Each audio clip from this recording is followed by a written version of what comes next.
Hello, good morning, or afternoon, or evening. I'm super shy, super shy. Can you tell I'm a super shy girl? That's me. That's me. I'm super shy. Ooh, woo. Ooh, woo, I'm so shy. Happy Girly Pop Day. Hi, happy Girly Pop Day. I forgot to turn my music playlist on. I was running late. I forgot to have music at all, actually, for the first minute of the stream.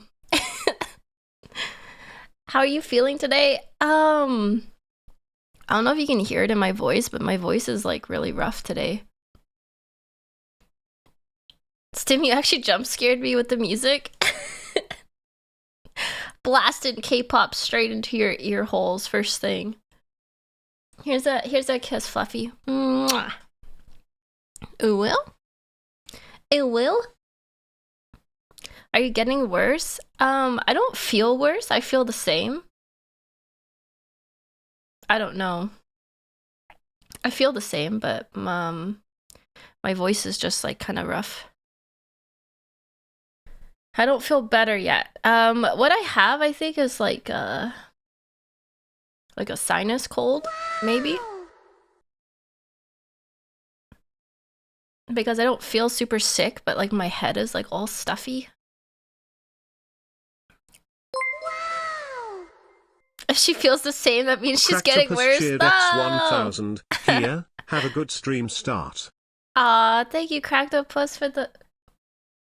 Why did that sound weird? Cracktopus? I don't know. Thank you, Cracktopus, for the 1,000 bits. I'm a little sick. I said that weirdly, and I was like, that sounded weird. Thank you for the bits. Yeah, I'm sick. I don't feel good, chat. I'm sick. I don't feel good. Someone tuck me in the bed. Alright, let me have some of my tea. I'm having tea today instead of coffee.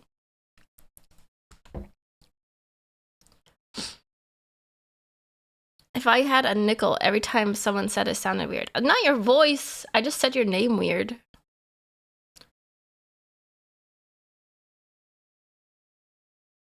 Na na na na na na na na. She's sick with it.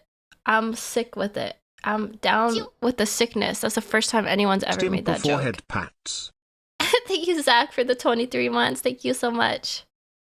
I'm doing okay. I'm fine to watch some videos together as long as you don't mind my weird voice. As long as you don't mind the weird voice. We're having another blizzard tonight, it says. I'm so over it. I want to move. I'm so over it. I don't want any more blizzards. I have to go to the store today before the snow comes tonight so I can stock up.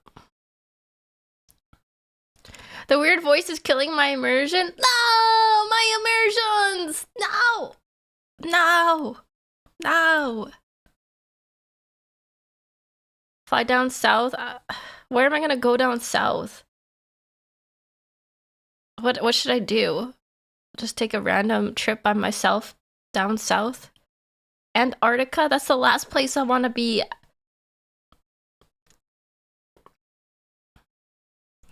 Hey, boy, you make me jealous. Hey. Do you think I could be an idol? Chat, do you think I could be an idol?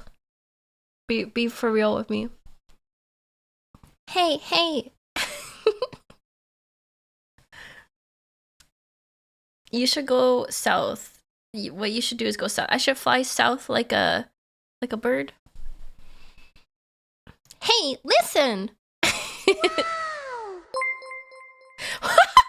always be the visual! A fluffy bastard cheered X100. I don't want another blizzard. I'm sick of this. I can't take another blizzard. Me passing out on the floor of a Dairy Queen. Oh man, Dairy Queen is so good. You're already an idol? I wouldn't call myself an idol. I'm still working on my one cover song I've been working on since June. It's so hard. I don't know how, those girls, they work so hard. I don't know how they do it. Cover songs are hard to do. Manager would try to tell her what to do and she'd pout forever. Yeah, that's true. I like to do what I want to do. But that's because I have good ideas. No one understands the complexity of my inner machinations other than me. I'm a lone wolf. I'm an alpha.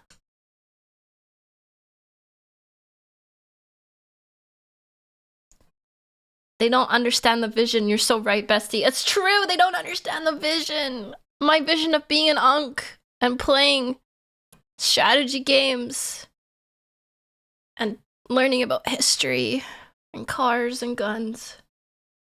They don't get it. Winter here in Canada is the reason I have properties in the States. I'm flying to Miami for Christmas. What, Sam? What? You, Can you let me use your property in Miami?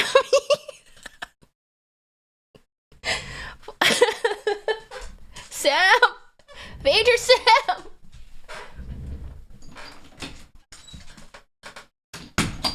I had to let my dog out. He was like, enough of this bullshit.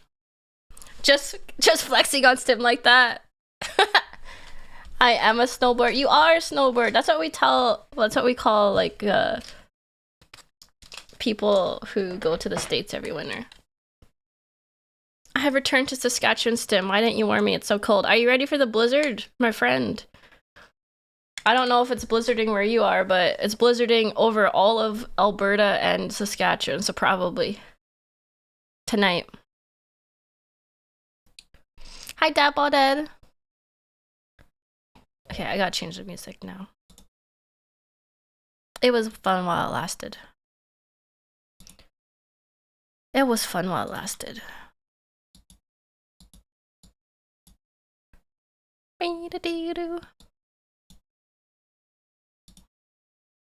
What the K-pop? Not my K-pops.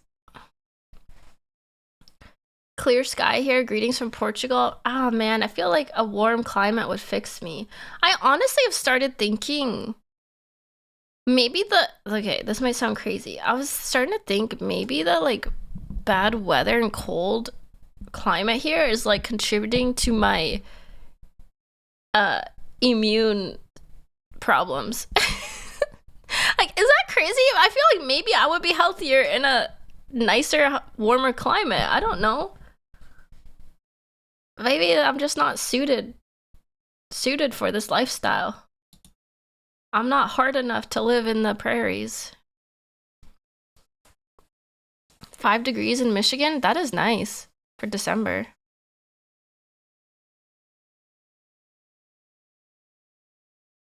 That's how it works, actually. Do people actually move to like nicer climates when they're sick to get better?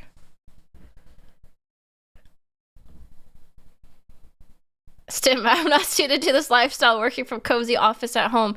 I mean, like the blizzards, the coldness for like 6 months of the year, the extreme weather changes and storms. Dry climates are easier on the bones. I feel like some people said that like the people in the Mediterranean are like the healthiest because they have the best climate. Maybe that's true. Maybe I just read that on the internet and I thought it was true because I believe anything. Hi, Stim and fellow peasants. I'm happy to have your company on this cold, dark night. Hello! They also eat better and walk everywhere. Oh. True. That's probably a big part of it. You mean they don't, like, eat McDonald's every day? I might need to move to hell to feel better then. Having to drive everywhere negatively impacts you a lot? Does it? I'm so used to driving, it doesn't faze me. Hi, Maki.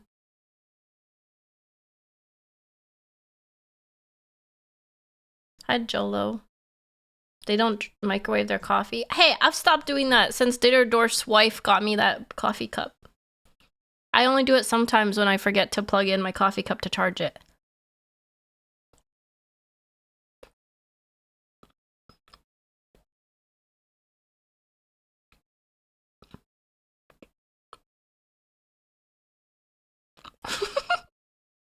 Chef Mike got replaced by AI.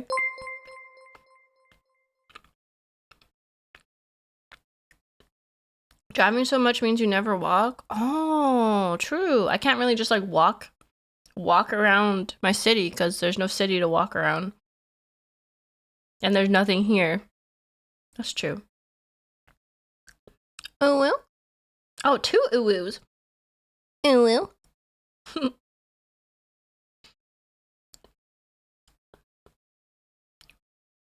I'm sorry, I'm eating my granola bar.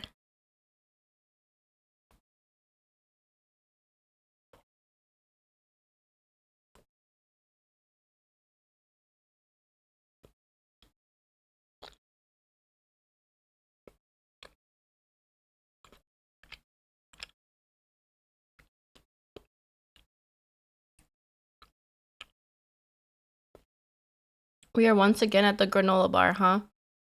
I wasn't feeling good. I didn't want to make anything. I just grabbed a granola bar. Hi, Stimmy, I'm back. Hi, Angel. Bye, Mac. Oops. Just do what I did. Move away from your hometown for 15 plus years, and when you move back, suddenly sidewalks everywhere. My dog loves it because he can go on long walks. Wow, your hometown must have grown then. I feel like my hometown has died, not grown. Here's a kiss for you, Mac. Mwah. I would guess the reduced sun availability that one is used to often has a negative impact on body and mind. I think that's true. Everyone needs more vitamin D in them. I have been taking my multivitamins though. I'm still sick.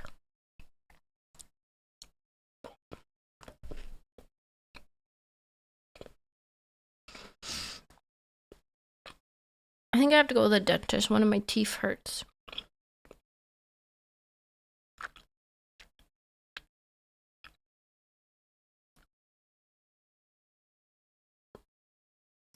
Your new outfit's cute. Thank you. Vitamin S. S for stim. I could be your vitamin S.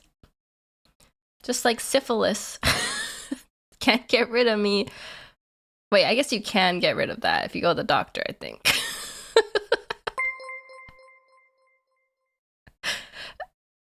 Maybe just stress tooth biting at night. Yeah, I do need a mouth guard apparently at night because I like grind my teeth because, you know, stress. Does Glitch Stars have a dental plan? No. Glitch Stars doesn't. I had to pay for my dental. Stim, take your vitamins. We all know how fragile you are. I'm taking my vitamins. I'm actually doing pretty good at it. That's why I had a granola bar, because I have to take my vitamin with food. Otherwise, it makes me feel sick. She's so sweet. She gave herself a cavity.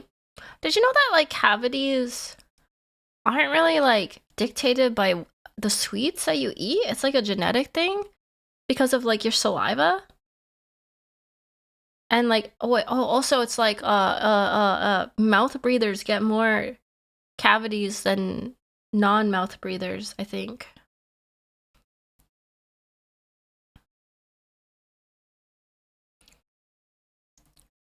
Do the Stim peasants have dental? What do you think?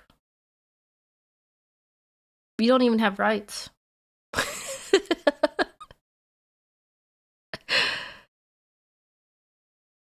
We have pliers. Sugar is a major component. I think it's part of it, but like I think a lot of it's like you're predisposed. Predisposed? I don't know what that word means. You're more likely to have cavities based on your genetics or something. Wow! Lutin shared X100. Oh my god, yes. The glitch stars dental plan, is Mochi rolls up with a portable dental kit, and she's like hee what do you need hee. That is terrifying. Mochi rolling up with her dental kit. What do you need? Little gremlin Mochi. I would let her pull all my teeth if it would make her happy. She could yank them right out of there and I would smile and I'd be like, I'm so glad you're happy, Mochi. As I'm bleeding out from a tooth socket. That sounds highly grimdark, Stim. Oh, I'm letting my grimdarkness show. That's some Judge Dredd shit. Oh no, I'm letting my darkness show. Okay, but are you bleeding out in a cool place? That's true. We gotta find a good place to bleed out, chat. Dragon dentures. Hopefully she washed her hands. Oh no, we know Mochi didn't wash her hands. We know.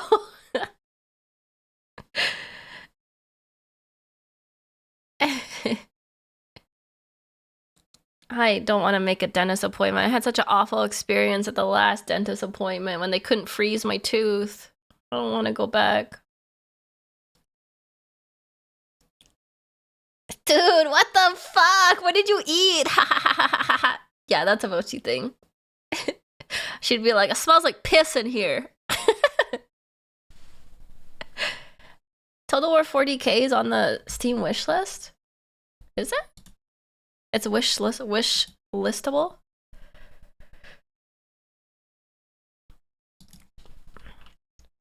Total War. Oh, it is! To be announced, it says. Wow, that's a little eager there. I see. Well, it's on my wish list now. It has been since the announcement. I'm surprised they put it on Steam so early. Go to a different dentist? Dude, is it the same where you are that it takes like 6 months to see a dentist? Is that just like a Canadian thing or is that everywhere? And like if you're not in with your dentist already, you have to be like waitlisted until they have like a opening to see a new dentist.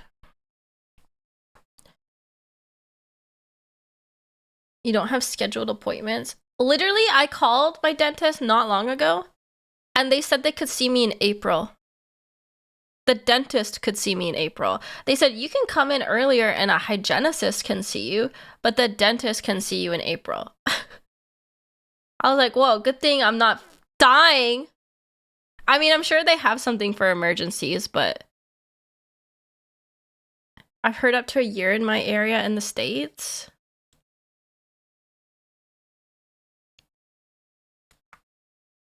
In Canada, you have to wait for everything. That's true. Canada's really awful for that. I go to a specialist for like, because I'm immunocompromised. So I have a specialist doctor. And last September, they scheduled an appointment with me. And you know when my appointment is for? This May. I over a year to get another appointment with my specialist. It was crazy.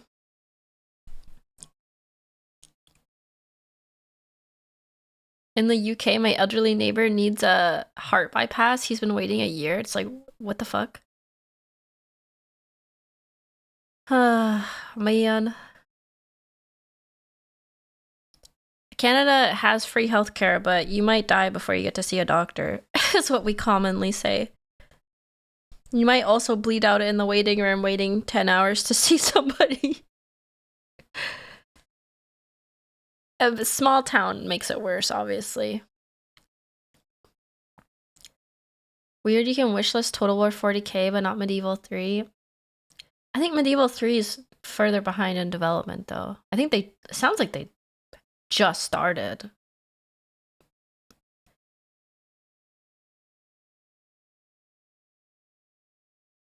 I had to wait 10 months before seeing a dental specialist to remove my wisdom teeth. Dang.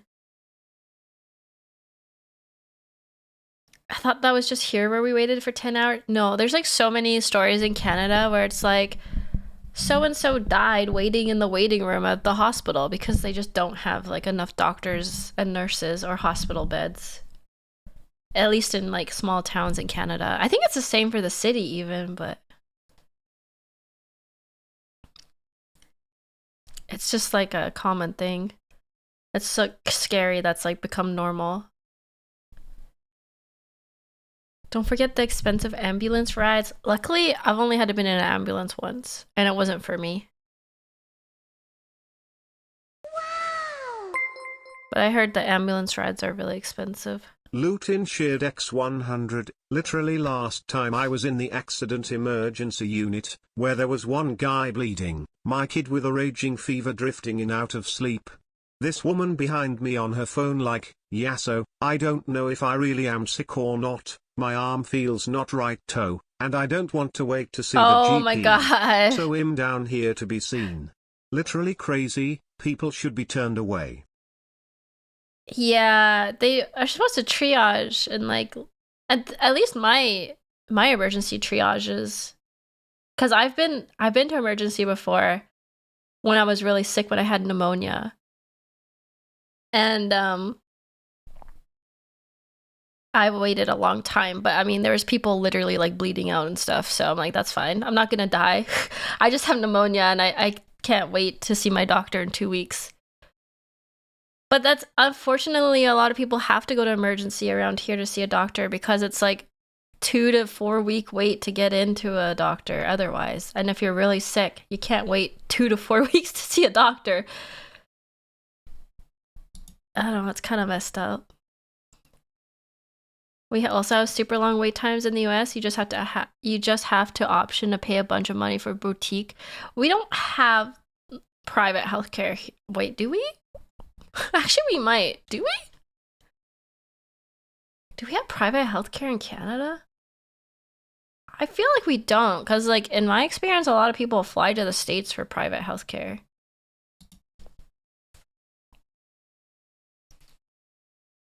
This is gonna be one of those STEM knowledge holes. In the cities, there are some private clinics. Okay, that's what I'm thinking of, I think. It's not that common though. I think it's still cheaper. A lot of people I know have gone to the States to get like scans and tests done. Wow. It must be cheaper in the States than here. The fluffy or faster, I don't know. X100. I'm convinced that here in the UK there's people in government deliberately making the healthcare system as inefficient as possible so they can convince the public it doesn't work, then carve it up and sell it off to their rich friends. It wouldn't surprise me at this point. Also, I realized that sounded really ominous and bad that I said I've been in an ambulance, but not for me. That was when I came across the motorcycle accident and I was like the first responder. I was in the ambulance with them for a bit. So it wasn't like... I mean, I was going to say it's not that bad, but it was pretty bad. Call an ambulance, but not for me. You may want to call an ambulance, and it's not for me.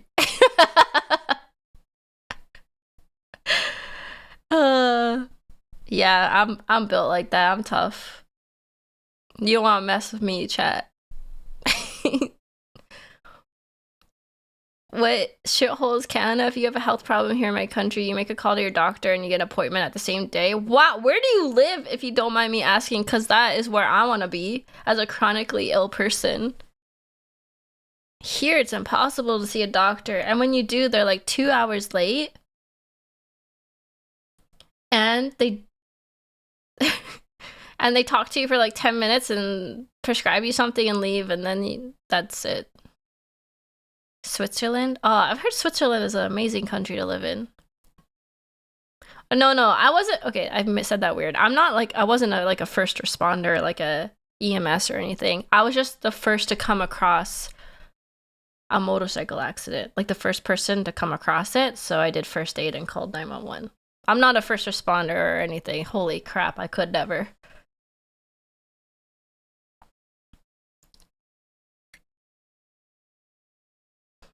Tim, did you yeet the motorcycle? No, the motorcycle yeeted itself. The motorcycle yeeted itself. I still think about that, like, how the heck did a motorcycle hit a deer and everybody survived? That's wild. Imagine just being bodied by a deer on a motorcycle. That's crazy. That's crazy. Oh dear. Oh. Oh. Oh dear. That's terrible.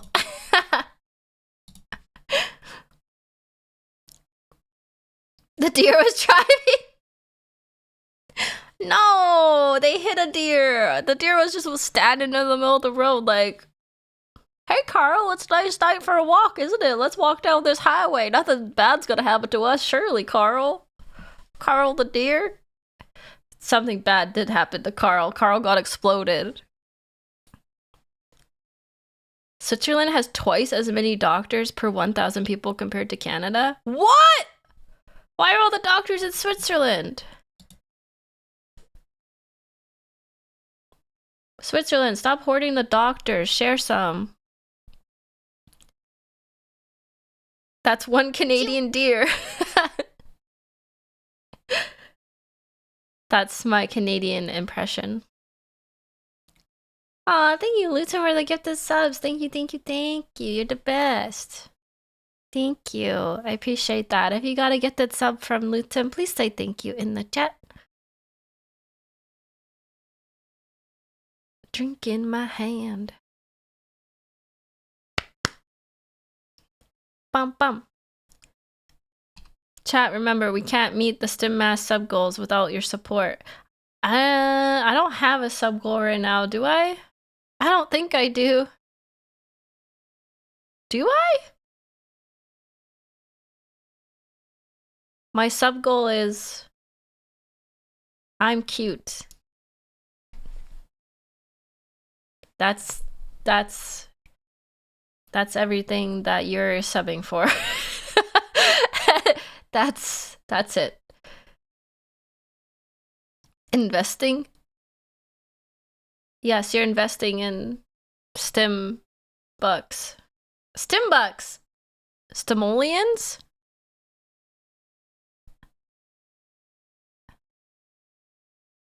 Oh, it reset the day the stream crashed. The stream crashed. Oh. Oh, damn. That's awkward. You're 50% of the way to compete. Oh, shit. I need a sub goal for 20 subs. Oh, whoops. Oh, whoops. Thank you, Major Sam. Thank you, Major Sam, for the 5 gifted. I guess I gotta think of a sub goal.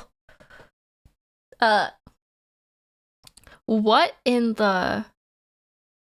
I've never seen Santa clap his cheeks like that before. That's crazy. What in the world? What in the world? Santa's smashing it. Thank you, Luton. Very cool. Thank you, Luton, for that. Very cool. Very cool.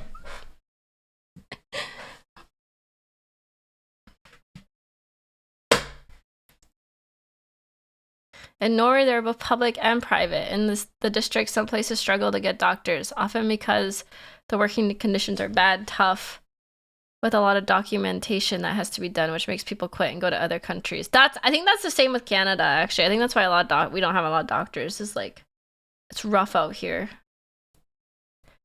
Canada's super expensive to live in. We're super understaffed. So when you're the doctor there, you're like the one doctor, and they're like, well, fuck this. I'm moving to Switzerland. And I'm like, well, I get it. I get it. I get it. Brother, that Santa had VTuber jiggle physics. That Santa had more jiggle physics than I do. Literally. That Santa has better jiggle physics than I do. What the? Give me that guy's rigor. Enhance.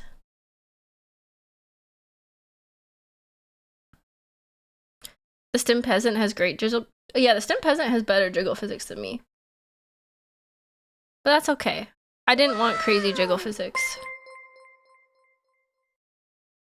The fluffy bastard cheered X100. My sister had to wait 8 fucking years to get seen by a gender identity specialist. She eventually had to go private anyway just to get a HRT prescription. It's an absolute mess. Healthcare is a mess everywhere, sounds like, except for Switzerland. Wait, is the redeem not working? He won't eat his cookie? Then we'll force him to. Eat your cookie and like it. Does your tail jiggle? Yeah, you want to see? Lutin shared X100. Listen, Santa is badass. Did I not regale you with the story of my friend playing Sims during Christmas on stream? Santa came up to her married couple on the street outside their house, flirted like crazy with the wife, she invited him in. 5 minutes later, they woohoo, while her husband still standing outside on the street. Wait, what the Santa? Then Santa was like, peace yo, and he was out of there. Absolute baller. The Santa woohooed with this guy's wife and then he left her? Damn. Christmas came early, I guess. Boom! That was pretty good. That was pretty good.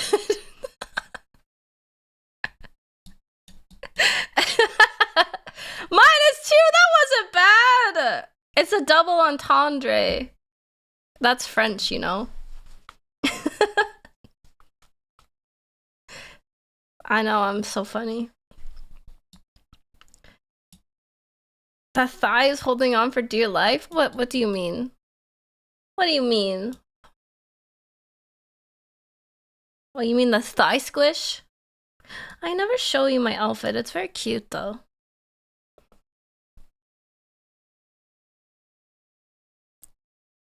There's my outfit.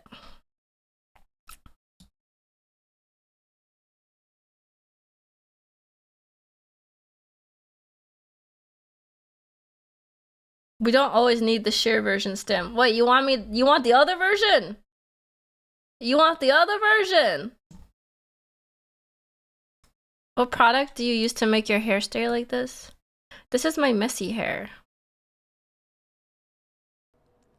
Oh my god, Dexter, thank you for the sub. Did you sub for the tail and the thigh squish? I should just stream like this. Holy shit. Hey guys, welcome to my stream. I'm a tail VTuber. Sub for me. Hey!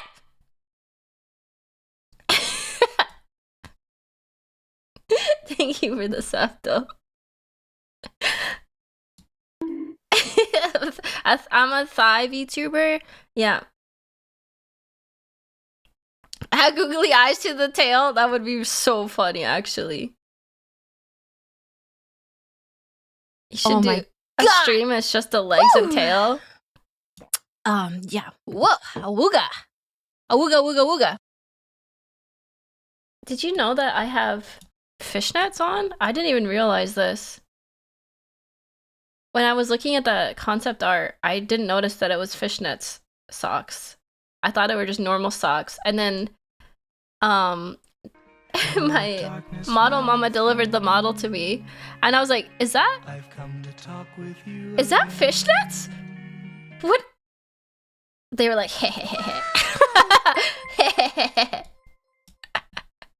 The fluffy bastard cheered X100. Lord have mercy, I'm trying to be normal, holy shit. I watch your reaction videos on Warhammer on YouTube. Oh, thank you, Dexter. I hope you like them, Dexter. The detail. Oh, I think I found an artist for my next outfit finally, maybe. It's not confirmed, so I'm scared to say it. Why does my eye patch not work? What the fripp? I don't remember what the toggle is for my eye patch. What is it? What's this paper? That's not what I thought it was. Stimper for Blanky. Eat my knees, you peasants. Watch your Warhammer videos, watch his live stream thighs. I forgot to turn mix it up on. That's why it's not working. Oh, I'm sorry guys. I'm stupid. I'll do all the redeems now. That's why. I forgot to turn on my thingy-majigger. Did you decide on an outfit? Are we entering the era of Stempolian Bonaparte? Yeah, I think we are. General of the Stemdom. Get in line, peasants. Get in line.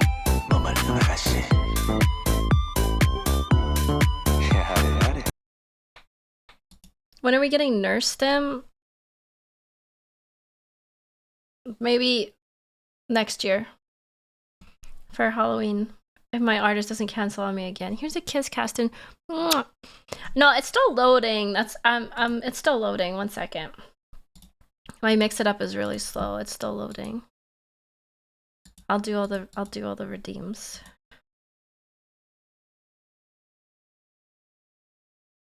Yeah, Luton, I have put Cowgirl Stim on the back burner for now because 2 artists have already canceled on me and 3 have not responded, and I'm about to lose my bananas.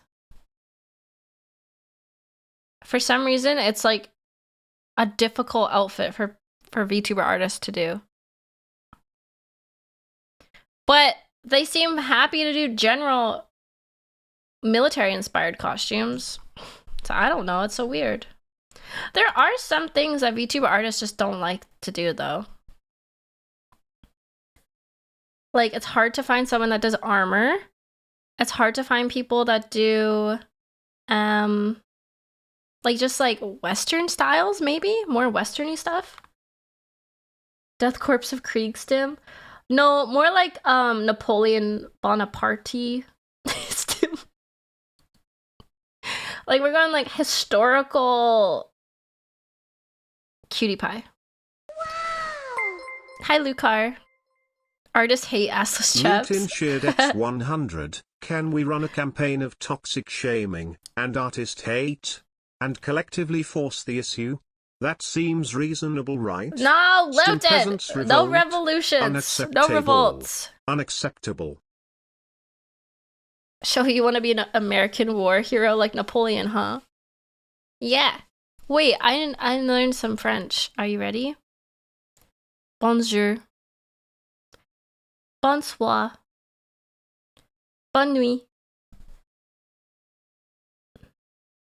Croissant.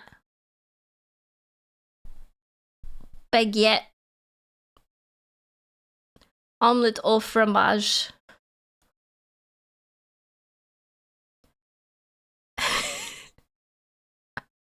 Croissant.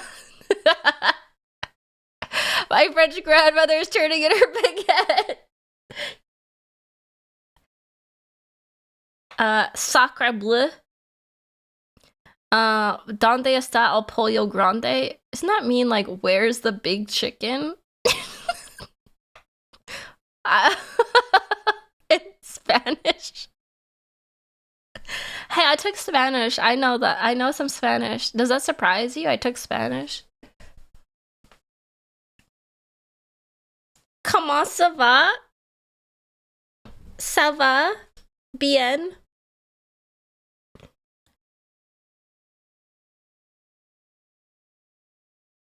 What can I say? I like chicken. Stim, can we hold a revolution? No revolution. Wait until my general outfit. Oh shit, I was gonna do the redeems. Okay. 1 second. 1 second. What was I supposed to do again? Hold on. Let me just manually do it because I'm a little dumb. It was like, eye patch? There. And then, was there long hair too? There. Porque SK. Wait, what? A few moments later. Ezekiel me fait souffrir comme ça Bible. What? Are you making me say bad things in French? Don't make me say bad things. in languages. Tabernacle. What else do I know? I know Je t'aime. Je t'aime stim peasants. Je suis stimpack. There we go. That's about it. Are you saying there's a market not covered for VTuber outfits? How well does this pay? Pays pretty freaking good. Pretty freaking good. I would say VTuber outfits average anywhere from $500 to $10,000 and more. Here's a kiss for you, Kuzu. Mwah. Do you know any Chinese? Ni hao. Ni hao. Ni howdy. 10K? Yep. A lot of the big VTubers have like $10,000+ outfits, and that's just for the art, not the rigging at too.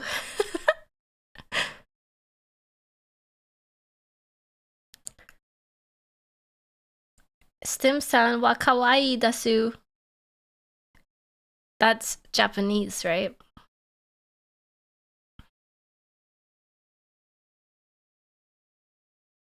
Nay howdy indeed.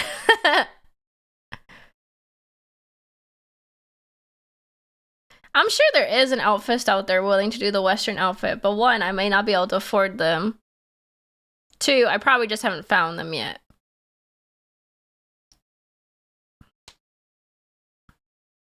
I've DM'd so many artists and they've ghosted me. That's just kind of how it goes, though. Especially artists that are really in demand. They have so many people who want to work with them that they can pick and choose what they do.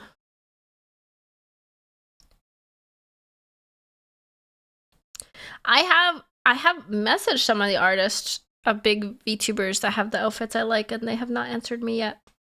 Or they have said, yes, that will be starting at $5,000. And I'm like, interesting. I will get back to you. I will consult my accountant and get back to you. Never. Thank you. It's so awkward, though, when you're like... It's so awkward when you're like, hello, I would like to commission you. What are your prices? And they're like, oh, I start at $2,000. But if you want it for commercial uses, that's ×2. So $4,000. And if you want an NDA until your debut, that's also another double commission. So that will be $6,000. And you're like... I will, thank you. I will get back to you. And you never answer because you're broke. I mean, this is not the problem on the artist. This is a problem on me being poor. I feel like the artist, definitely, the art is worth that. It is a lot of work, especially if they're like an in-demand artist. Like they can charge what they want for their work because... Lutin shared X100. You know, they're in demand and they're amazing. Training my 3-year daughter to be a VTube artist immediately.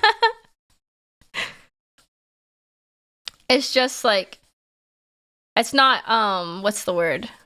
It's not feasible for the majority of VTubers, I would say. Maybe not the majority, but yeah, I would say the majority. There's more VTubers that can't afford it than can.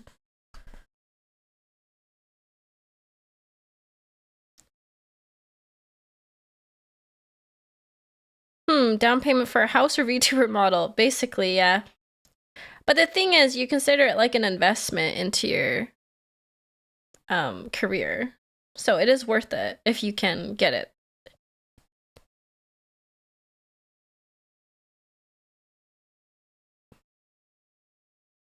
VTubers choosing a new outfit instead of buying groceries. It's true. A lot of VTubers do. A lot of VTubers do. I'm guilty sometimes. I do it too. I think it can be a tax write-off. I think it can. Stim, can I get my daughter to do a 2D crayon version of you for use in a one-stream daping model? D. Oh my god, yes, please. That is so cute. I would use that sometimes. Good morning, Stim. Good morning, Rai.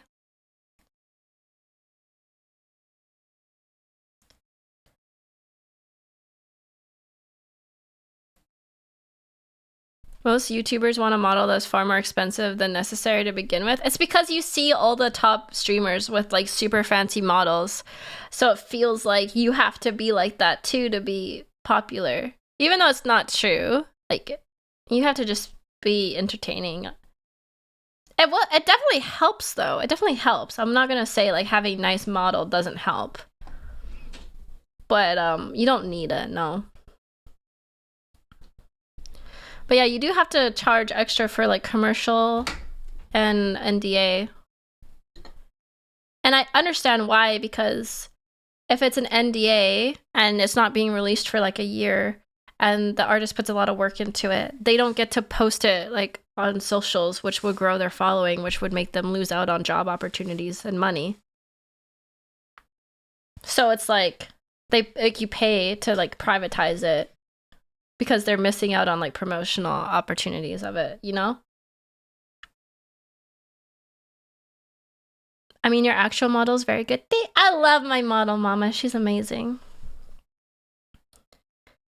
And then like for the commercial about, I don't know, there's like a lot of not controversy over what's commercial, but it's hard because it varies between each artist. The fluffy bastard cheered Dex100, it's something of an opposite reasoning. He top tubers have the most expensive models because they're the top tubers, they're not the top tubers because they have the most expensive models. Yeah, Easy true, trap exactly. to fall into from a newbie perspective. That's exactly it. But when you're like a new person and you've been watching VTubers and they all have these beautiful, extravagant models, you're like, I need that. I need that. It's easy to be blinded by the pretty booba.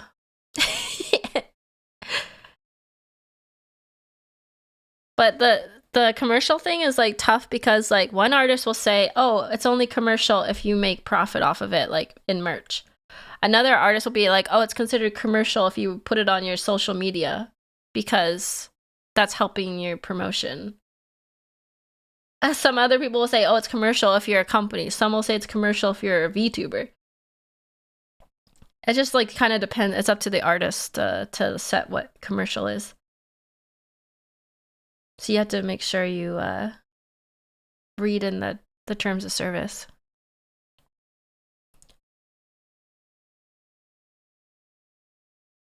There's one streamer I watch who had a great model. I watched some stuff from early 2023 and her model was crazy bad. Yeah, a lot of people start off with like, I mean, I started off with a pre-made model. If you look at my old VODs, a lot of people start off like that. I didn't even think about your model, actually. I was just in the Warhammer 40k rabbit hole and randomly ended up on your channel. What do you think of my model now, Jolo? Huh? Huh? What do you think? What do you think? Pretty nice, right? Pretty nice? Huh?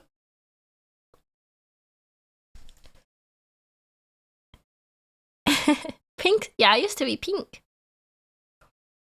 I'm actually getting a new model artist for my next model, though. Thank you for the head patties.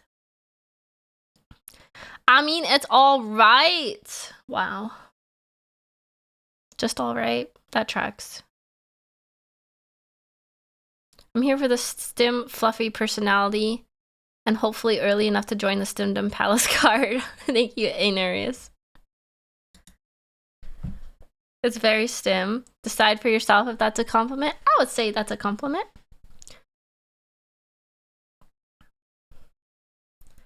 Thank you for the hydrate. Hi, Mirai, by the way.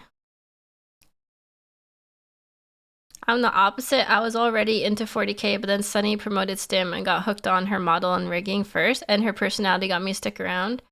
Wow, really? You saw my expert rigging, and you were like, dang, I guess she's okay. I guess her personality is okay, too.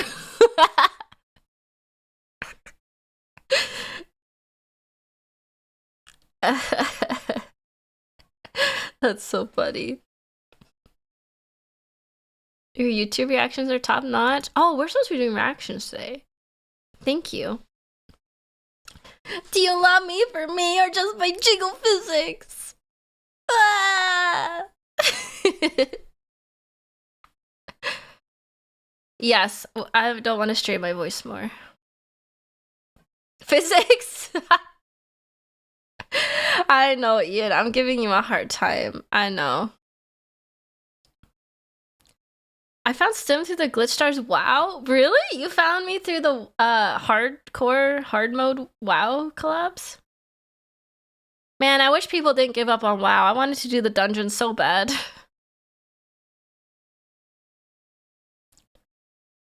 I'm sorry, Mac. I missed your message. I'm only in tier 3 and yap all the time because of the thigh and booba, clearly. At least you're honest. At least you're honest. I watch everything Luton and Logs. Wait, you watch Luton and Logs? What a strange crossover, Dean. I found Leah and Stim on the same day when they started doing content together. Oh, that's cute.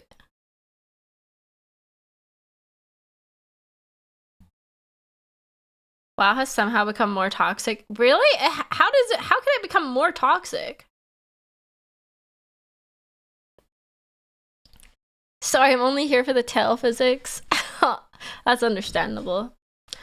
I have been thinking though, like I'm getting a new artist for my next outfit. Something that's like a little bit less cute, I think, and more like what's the word? Like more like stylized, I guess, maybe? I don't know. Not like lewd or anything like that, but I just mean like my style is very like cute, like how would I describe it? Cute. Yeah, casual, pastel. Yeah, we're going cozy dictator.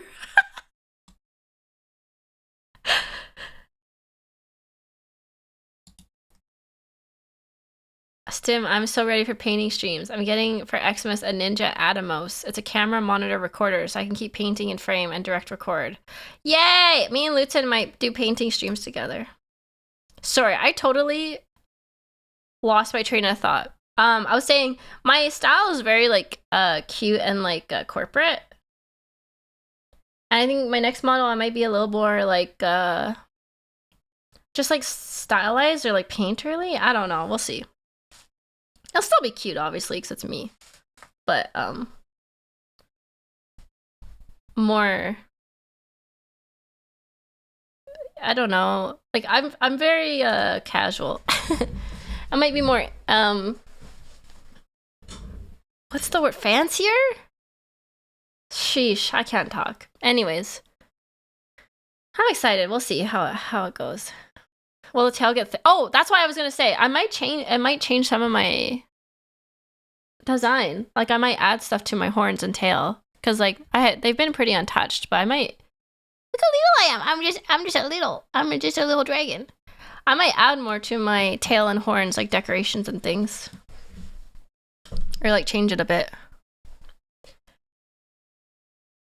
You say that you have no confidence. Look at how humble you are.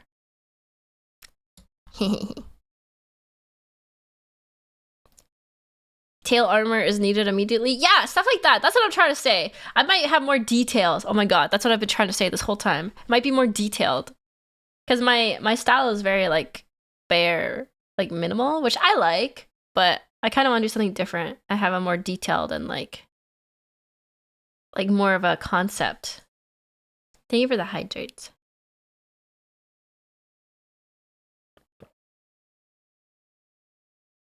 Decorations like skulls of all the enemies that have provoked the green violence. Actually, you know what's funny? I was late this morning because my dad called me to talk about welding. The killdozer is happening!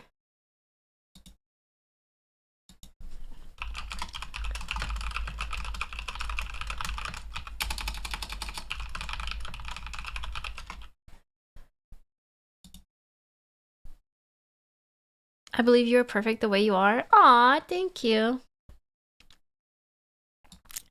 My dad's gonna teach me welding over Christmas break.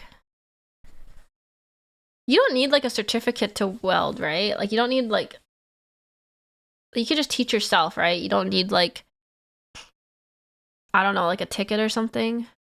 I don't know. Well, I'm not gonna do it professionally. I'm not like Red Seal over here.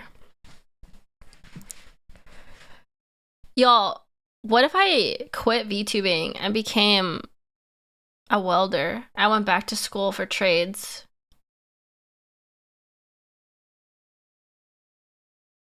I would never do that. I would never do that.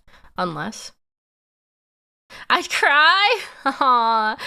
I don't want to make you sad. World's first weld tuber.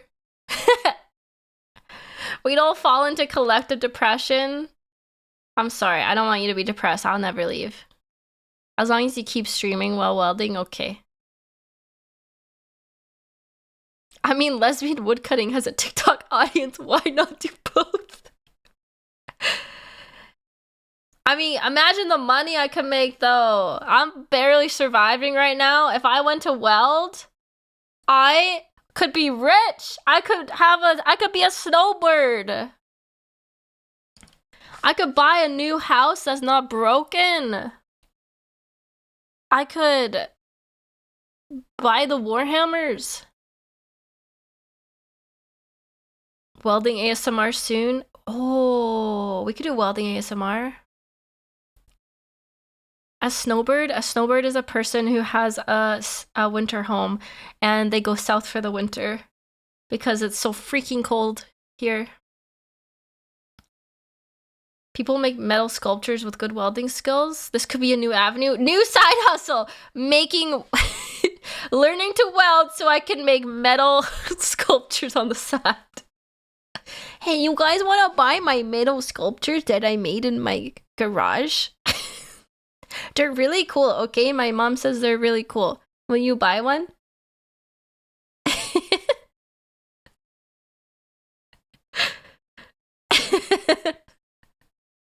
A welding VTuber? That would be so cool. Look, if I actually learn to weld, I'll have a welding outfit. That would actually go so hard. Wait, that I'm cooking though with that. I could wear like coveralls, half unzipped. I could have a welding mask toggle, a little blowtorch toggle. I could wear a bikini underneath for some reason because that's what VTubers do.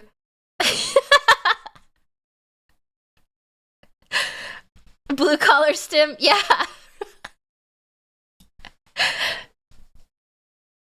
Stim and overalls with welding glove and mask, hell yeah. The bikini's for protection. Yeah, exactly. Exactly, bikini protection. Dynamon95 cheered X100, hey Stim. I saw your reaction to the Punic War stuff recently and I have a recommendation. Ooh? The BBC made a dramatized documentary focused on Hannibal in the 2000s called Hannibal, Rome's Worst Nightmare.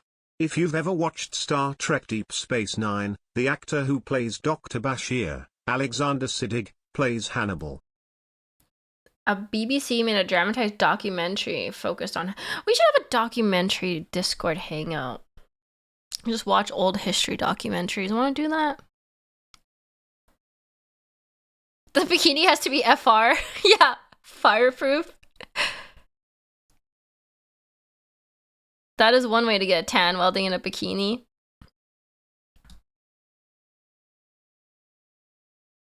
I was like shocked when I found out that like FR gear actually doesn't like protect you against being burnt. It's like designed to just like instantly burn up instead of melting to you. Did you know that? That's crazy. I thought it was like super fire protected. It's not. It's just meant to like not melt to you. I felt like I was lied to. When does the history documentary become alien conspiracy theories? I wonder when that happened. That'd be a great toggle. You just burn off your clothes. Holy shit, you're cooking, Draven! You're cooking! I have a toggle where my My coveralls just burn off and I'm wearing a bikini underneath. Holy The shit. fluffy bastard cheered X100. Damn, I must also be FR-rated then because I also immediately melt under the slightest pressure. Me too, Fluffy, me too. 2000-bit toggle. Yeah, $20 to burn my clothes off. $1 million idea. Quick, I'm copywriting that. No one steal. My OC, no one steal.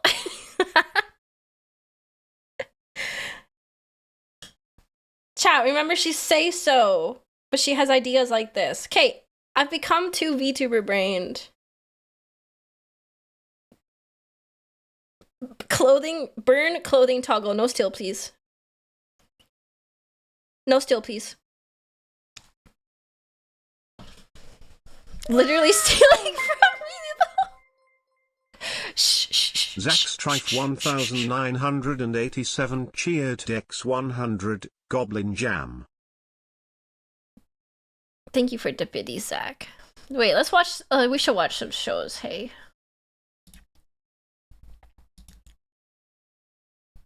The way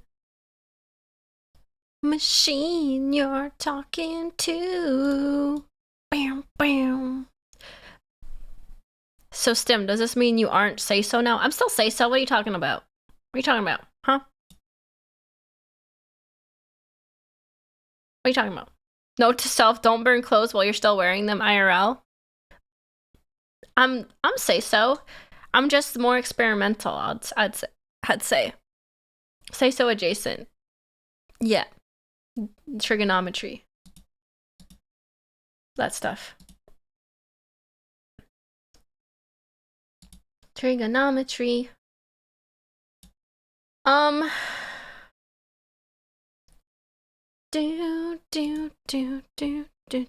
Diet say so. Sim keeps getting up earlier than me. Oh yeah, I have to have a quick stream today because it's gonna blizzard tonight and I have to go to the store before the stores close down and the roads close down. Why does it have to keep snowing here? You know what that means though? I gotta go snowmobiling soon. There's gonna be enough snow to snowmobile. Stimper 4 blanky, Stimper 4 blanky, Stimper 4 blanky. Hi, Spats. Thank you for only 4 months? What? I feel like I've known you forever. Thank you for the tier 3 Spats. That's good because you want to rest your voice. That's true. That's true.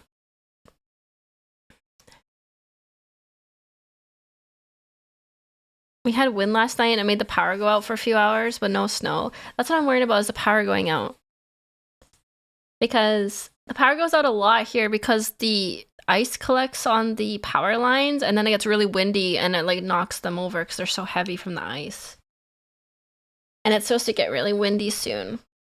I think across all of Alberta and Saskatchewan, so I'm nervous. I don't have a wood fireplace or anything. Remember to blow dry your pipe. I'm still blow drying my pipes. I haven't got that fixed yet. I haven't fixed that yet. Why do they not do underground power lines? I think we just don't have the money for it in my area because it's so rural and they'd have to go for so far because everything's spread out. You can have some of mine. I have so much snow. I've had snow since November. I think the time I told you guys when it first snowed. I've had snow since then. Stim, it's about time to get your reacts. Yes, you're right. Actually, that just reminds me of one thing though. You know what's crazy and so sad? Maybe I won't say this. I'll bring the mood down. I would pay so much to have snow here. You just come here. Just come here. There's so much snow in Canada. Go on a Canadian vacation. Trying to hold back the yap is so hard. It is so hard. It is so hard. I keep just getting reminded of things. One more thing. Wait, actually, that reminds me of a story. There's your ooh, be proud. Alright. Oh yeah, we're gonna watch Kentucky Ballistics today, which I'm quite excited about because something about me is I actually like guns. I think they're cool. I grew up in a family of hunters and gun enthusiasts, so like I'm pretty used to them. But I feel like, I don't know, this seems weird, but I feel like I'm almost scared to say that I like guns because I feel like people are gonna like get mad at me. I don't know. Kentucky Ballistics is really fun. I'm excited to watch. I haven't watched his videos before.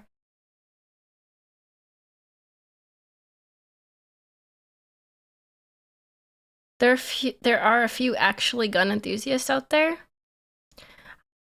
I think guns are cool, but I like guns. Terrified.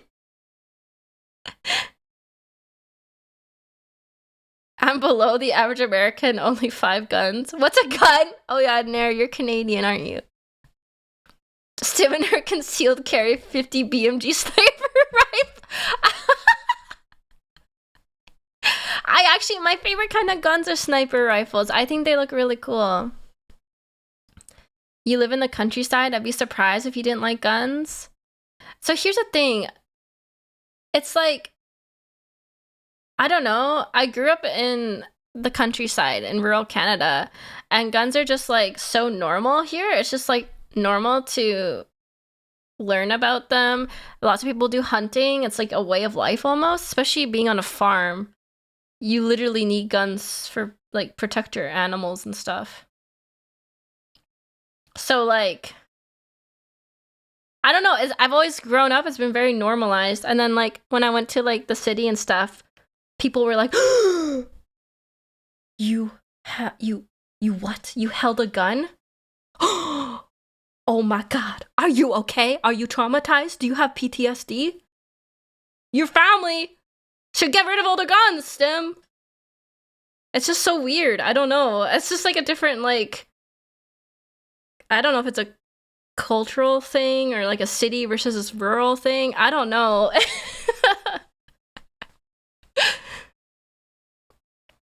I don't know. So I've always been kind of scared to talk about it because I don't want people to be like, oh my god, you're a hick or you're stupid or whatever, just because I'm like used to, like, I'm not, I don't know. It's 100% a city culture thing. Okay, but you are a hick? Well, maybe a little bit of a hick, but I just worry that people will be like, oh my god, Stim talked about guns, cancel her. I'm like, what? My family literally hunts every fall. Growing up in the American South, I am desensitized to guns. Have people walk around with magnums strapped to their hip in public.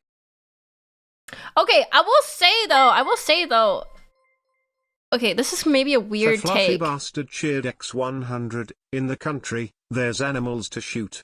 In the city, there's only people to shoot. That's why city people are afraid of guns and country people aren't. Okay, I was gonna say, there is actually a thing that I don't really get. I'm a little, I wouldn't say afraid, but I'm a little uneasy around handguns because I'm just not familiar with them at all. Like rifles and things. I took my gun safety and my hunter safety and all that stuff as a kid or like teenager. So I'm like familiar with them. But like, I guess like I'm not like familiar with like handguns and things. So I'm kind of like I've always said I'm kind of scared to go to the United States because they like have concealed carry and stuff, and that kind of freaks me out. But like that's more of a me thing. I'm just not familiar with it. People are more careful with rifles and handguns. I can't stand shooting handguns. I'd much rather shoot a rifle. I've never shot a handgun. I'm not familiar with them at all. I've shot rifles and shotguns because hunting. Maybe I'm just hunting brained, I guess. Long guns have more of a purpose. Handguns outside of a specific bird shooting are almost entirely a personal defense choice from what I've seen. Yeah, I guess. Like, you don't use a handgun to go hunting. Like, it's literally just there as, like, a self-defense weapon, I assume.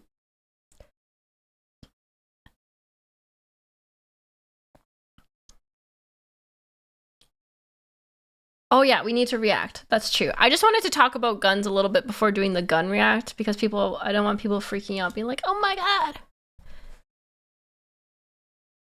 I'm pretty comfortable with it. I think guns are cool. Maybe because I don't know. I just think they look cool. I prefer hunting with a rocket launcher, but that's a personal preference.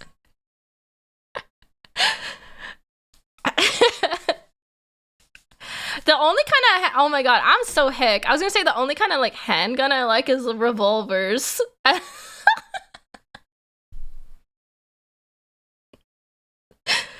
I just want to be a cowboy, you know? Maybe that's just I'm living the. I just want to be a cowboy. Stim was definitely a sheriff in a previous life.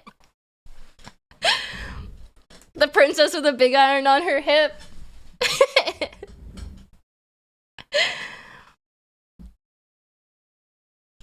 Okay, let's do the react.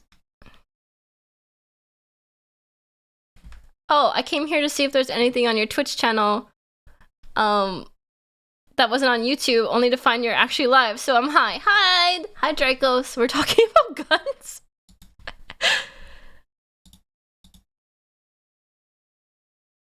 Imagine KCD but cowboys. I would play the heck out of that. Like a Western simulator. I'd be just like a ranching simulator. A ranching simulator.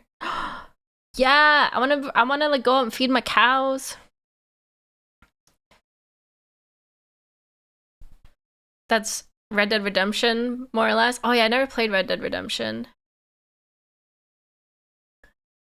Stim, we need you to do a cover of this. I want to do a cover of this, yeah, but like Western music is extremely scary about their copyright protection for cover songs, where JP music isn't. So that's why a lot of people do JP and like Miku covers. Western covers are a lot harder to do the instrumentals for. Because you have to like basically commission a whole new instrumental of the song to not get it like in trouble. Stim, you can do that in real life? I don't want to do it in real life. I want to do it from the coziness of my house. Japan too busy copywriting game mechanics. Yeah, they take their game stuff seriously. I've never played Red Dead. It looks too old for me. I don't like old looking games. I'm sorry.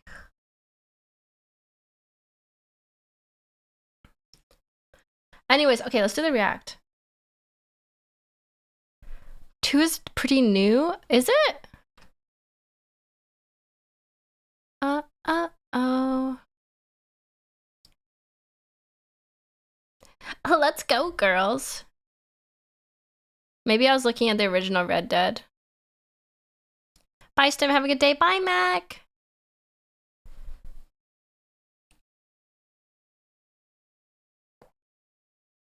You just aged me a decade. I'm sorry. I just never played them. I'm not even aware of those games.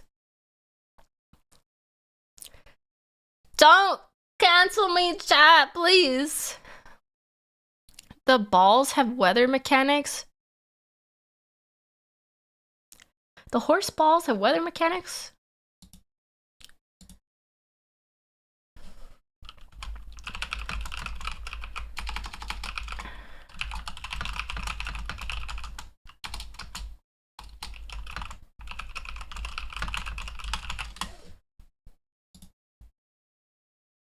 I never played the Hunter Call of the Wild. You know what game I've been playing though? West Virginia. God, still playing RDR2 and just streaming country music would be a vibe. I don't know. I feel like a lot of people told me that game would do badly because it's like not that popular and it's really niche.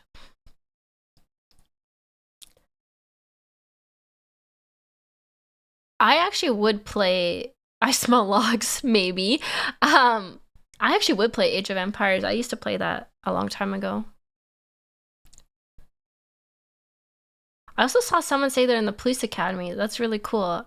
I forgot to mention that earlier.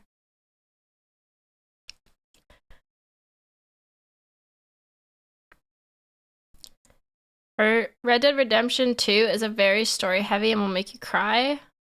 I'm just like so bad for playing story games because I never finish them. I never stick with them.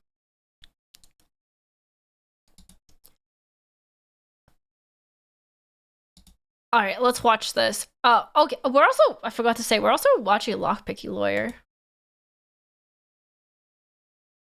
We know, poor butt. Like Alien Isolation, Space Marine 2. Yeah, I have a long list.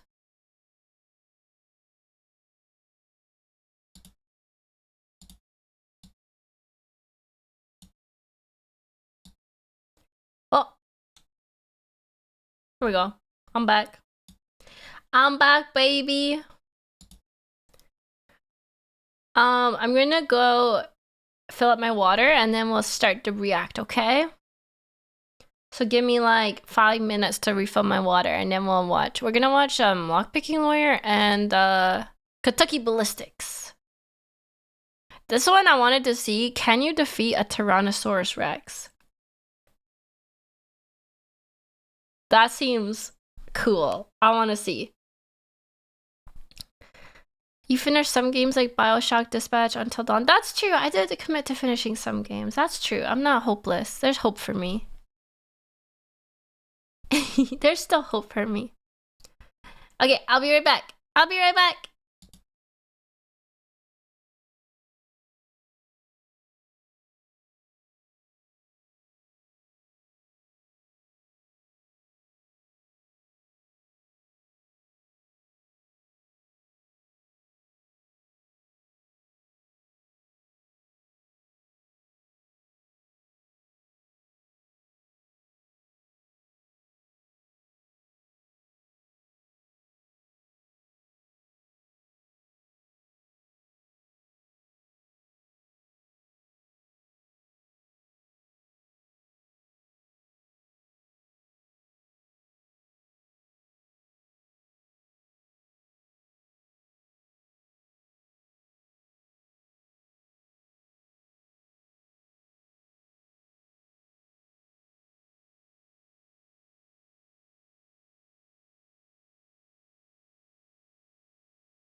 Are you ready, Freddies? Oh wait, let me turn redeems off. Let me turn redeems off. Cause I know someone's gonna redeem Pedro Pay in the middle of the video. You can just shoot the lock with a gun. I've always wanted to learn how to pick locks. I think it would be cool. I want to basically be like part of the Thieves Guild, you know. Do you think they actually have real life Thieves Guilds? And we just don't know about them because they're Thieves Guilds and they're secretive? How do I do this? I think about these things a lot. I think about these things. Why can't I find... Oh, here we go.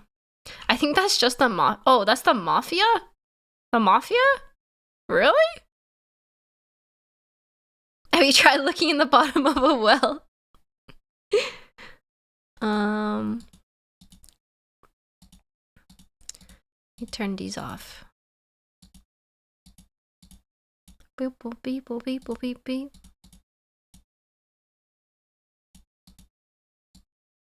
Is the Mafia pick locks? I always think the Mafia of like the Scarface. Forget about it.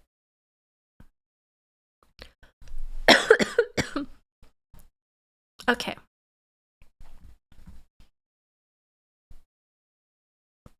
They don't call it organized crime for nothing. Oh, that's true. I'm thinking more like sneaky sneaky. I guess that would be the same thing.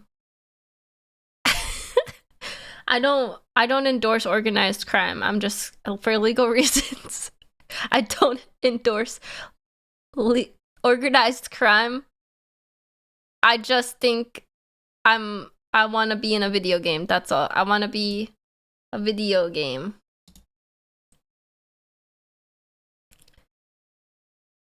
I don't think thieves in real life walk around with black hoods, face masks, and twin daggers. Dang it! You ruined my immersion! You ruined my immersion! So do you endorse poorly organized crime? We are gonna watch a video about picking locks, but first we're gonna watch a video about can you defeat a Tyrannosaurus Rex with guns? Question mark? This is by Kentucky Ballistics. I like guns. I want to see big cool guns shoot things like T-Rexes, so we're gonna watch this. Is this your first time watching Kentucky? It is! It is! I've seen it recommended a lot, and I was like, you know what? I like guns, let's watch it. Guns are cool, so sue me. I actually really like sniper rifles. I just think they look the coolest because I like large barrels and scopes. Oh my god, Sim Guns, are you okay? She's a size queen. Shut up! I like big guns. Okay, movie time. What you would do if you encountered a real-life T-Rex? Well, today we're gonna... A real-life T-Rex. That's a big T-Rex right there. I wonder what that's made of. Jello? Find out. This thing is over 6 foot long and weighs over 600 pounds and is a real-life... Ballistics gel? Oh, that makes sense. That makes more sense than Jello. That makes a lot more sense. Wow. Okay. It's just like the same thing that like they use on like what's that show? They make knives and things and then they like cut the stuff after.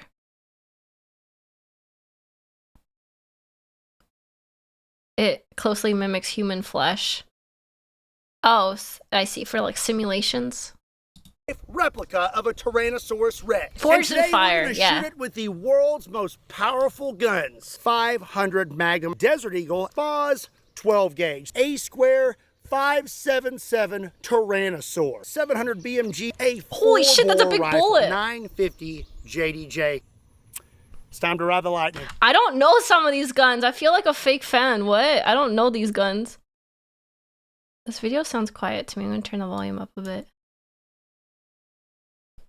Oh, hello, darkness, my old friend.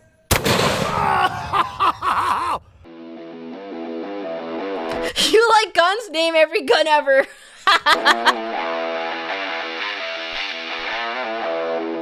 Oh, some What's are up, rare. everybody? Okay. My name is Scott, and you're watching Kentucky Ballistics. And you know, there's something I have always wondered. Could I actually defeat a real-life Tyrannosaurus Rex? Well, today, we're going to find out. This behemoth is the actual size of an adult Tyrannosaurus Rex. What? Is it actually?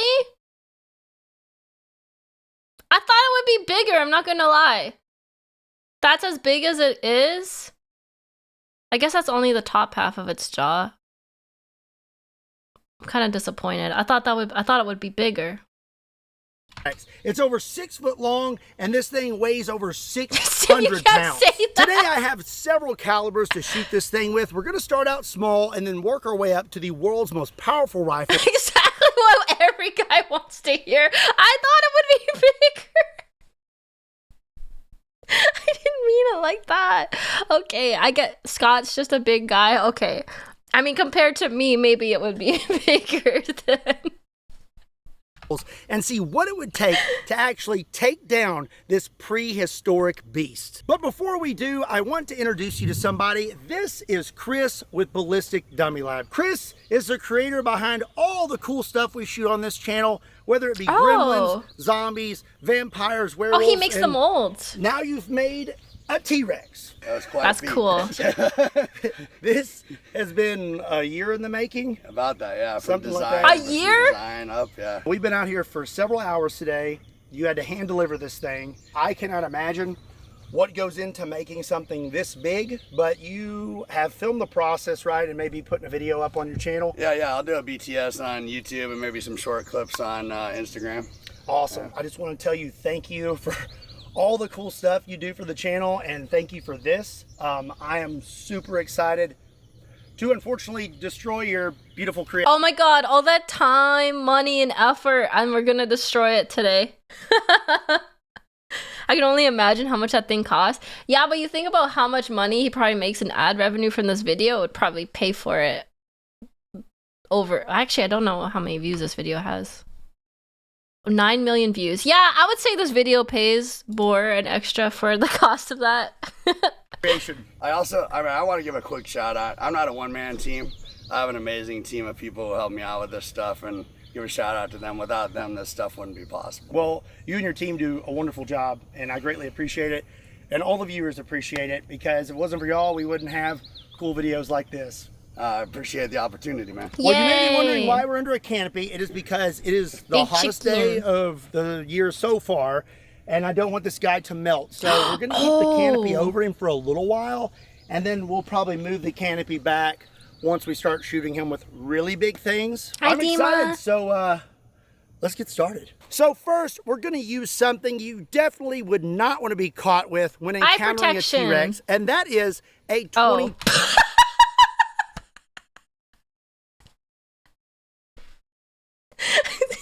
Chat, when you're fighting a T-Rex, wear eye protection, okay? I've misunderstood. long rifle. This is a Ruger LCR, and it's chambered at 22 long rifle. This is a 40 grain bullet, and I'm going to try to take out a 600-pound T-Rex head. Okay, let's go right for the nose. It's so little. Oh, it's like a mosquito bite.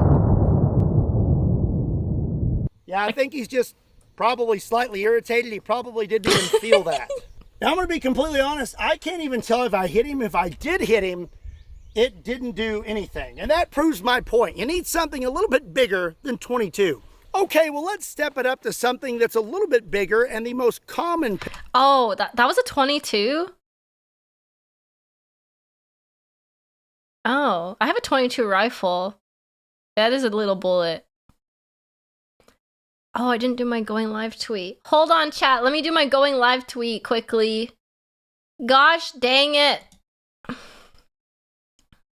22 is basically an upgraded BB gun. I mean, I use it for shooting pop cans and targets, so that's not far off. I have a little 22. And it's very cute because it's pink camo. Oh god, it's been 2 hours and I never posted. I'm live. God damn it.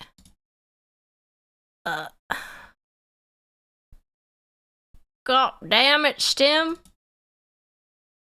Imagine getting shot by a pink camo gun 07. You would feel extra cute.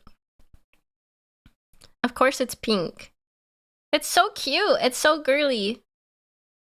I love pink camouflage, I'm not gonna lie. Some people think it's tacky. I actually really like it. I love my itty bitty banana mag my 22 LR rifle has. I like how little the bullets are. What picture should I use? Dang it, I'm not prepared. I need art pictures.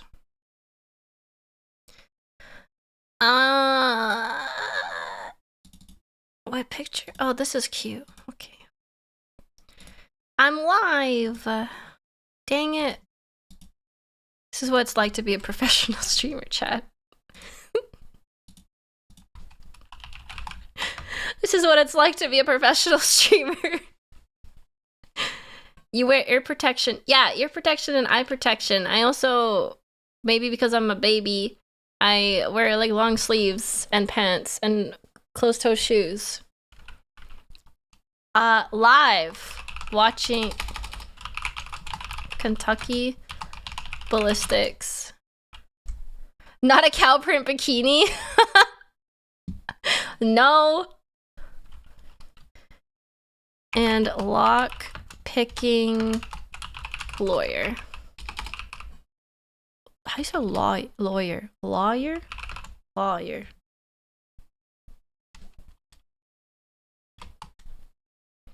You wear clothes while hunting? Wow. Wow. I do. Actually, one time I was with some friends and went to a shooting range and someone got hit with a bullet ricochet and it like scared me. Obviously they weren't being safe, but it scared me. It didn't hurt them that much, luckily, but it's kind of freaked me out. It was actually really funny. I know I shouldn't say it's funny, but it was actually kind of a funny story because I was with my best friend and her boyfriend, and I was a third wheel. Okay, it's fine.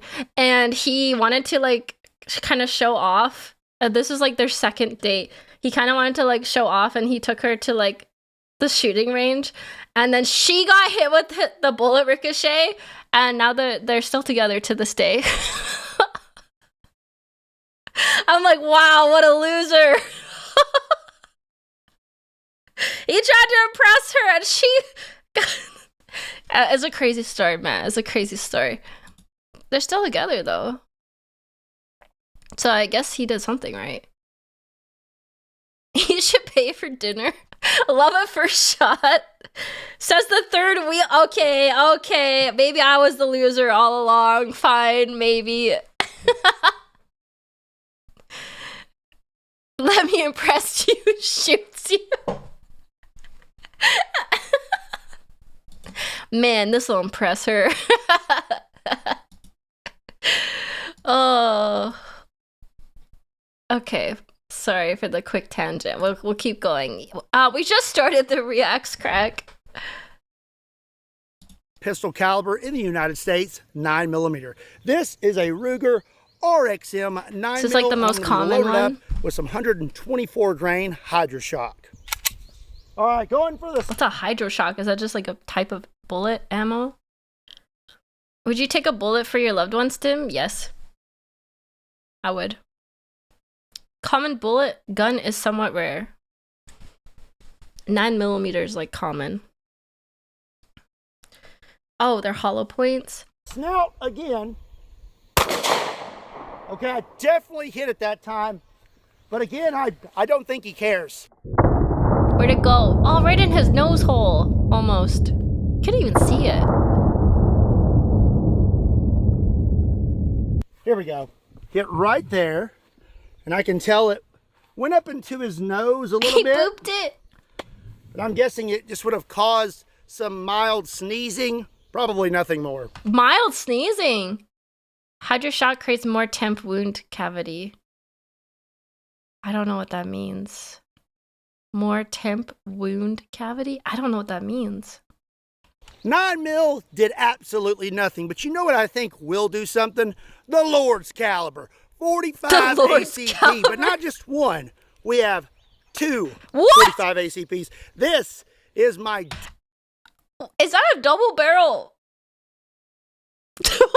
Desert Eagle? What the fuck? dueler, and this is a double barrel 1911, and I'm loaded up with 2 rounds What? of 45 ACP critical defense.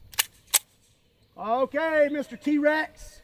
2 America. rounds coming at you. That's crazy. Front tooth out.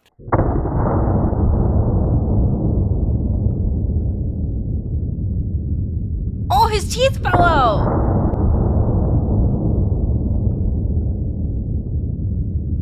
It was released for the Let me just try and 100th cram that back in anniversary of there. 1911.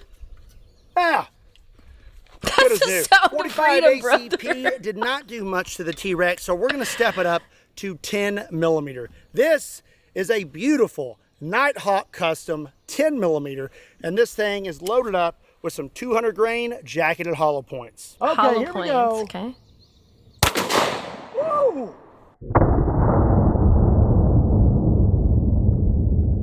There's your dentist, Tim. That's actually a live recreation Look, I of the hit U.S. somewhere in dentist here. visit. And again, we're not making it very far into this thing. I'm definitely thinking that if I encountered a T-Rex and all I had was a handgun, I might as well just run. So now Yeah. it's time to step it up to more Magnum pistol calibers. Okay. Up next is going to be Whoa. a 44 Magnum. This Whoa. Okay, that looks is a cool. Taurus 44 Magnum, and I'll be loaded up with something real special. This is a 44 Magnum Black Talon. There we go. What's a black talon?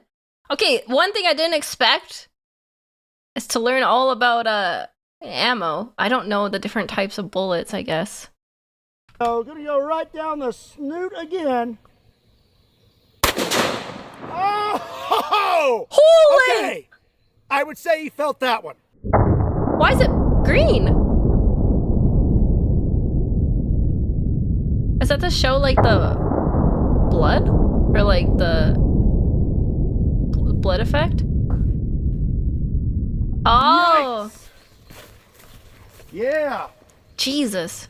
That 44 mag Black Talon was not playing around, was it? We hit him right here. I don't know how deep we made it in. It does still kind of look like a Whoa! Hollow point explode on impact for more damage. Temporary wound cavity is that big open space you see in slow motion. It pushes out all the tissue, muscle, etc., causing damage.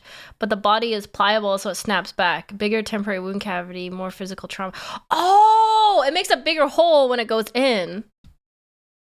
Basically, is what you're saying. Ouchies. flesh wound, but yeah, he definitely would not like that. Still don't think it would take him out to, oh my gosh. I don't normally film under a canopy. That's Splatter! pretty brutal. Maybe we should do this more often. 44 Magnum did quite a bit of damage, so I'm very excited to see what we can do with this next caliber. We have a Desert Eagle, actually a custom Kentucky Ballistics Whoa, Desert that's a Eagle. fancy and as you looking can see gun. on this side, it actually says man versus T-Rex. Whoa! It's almost like it was made just for this. Oh, I thought that other gun was a Desert Eagle. It wasn't? Okay. What was that other gun? Video, and I'm going to be loaded up with some 58E 300 grain jacketed hollow points. Okay, here we go. Oh, Whoa, what did that Gonna do? knock It his it shot teeth his out teeth again. out. It shot his teeth out.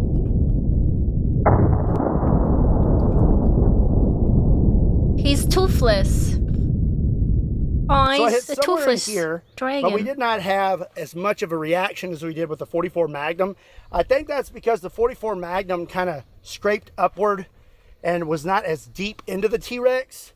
But through here, it's not really doing a lot to him. There is a lot of meat here. I wonder what T-Rex tastes like. I could try The it. double barrel was a 45 caliber. Oh, okay, I see. So Ew. up next, we are going to step it up to the Mac Daddy of Oh, production handguns. yeah. That is the 500 Magnum, and I have a special one.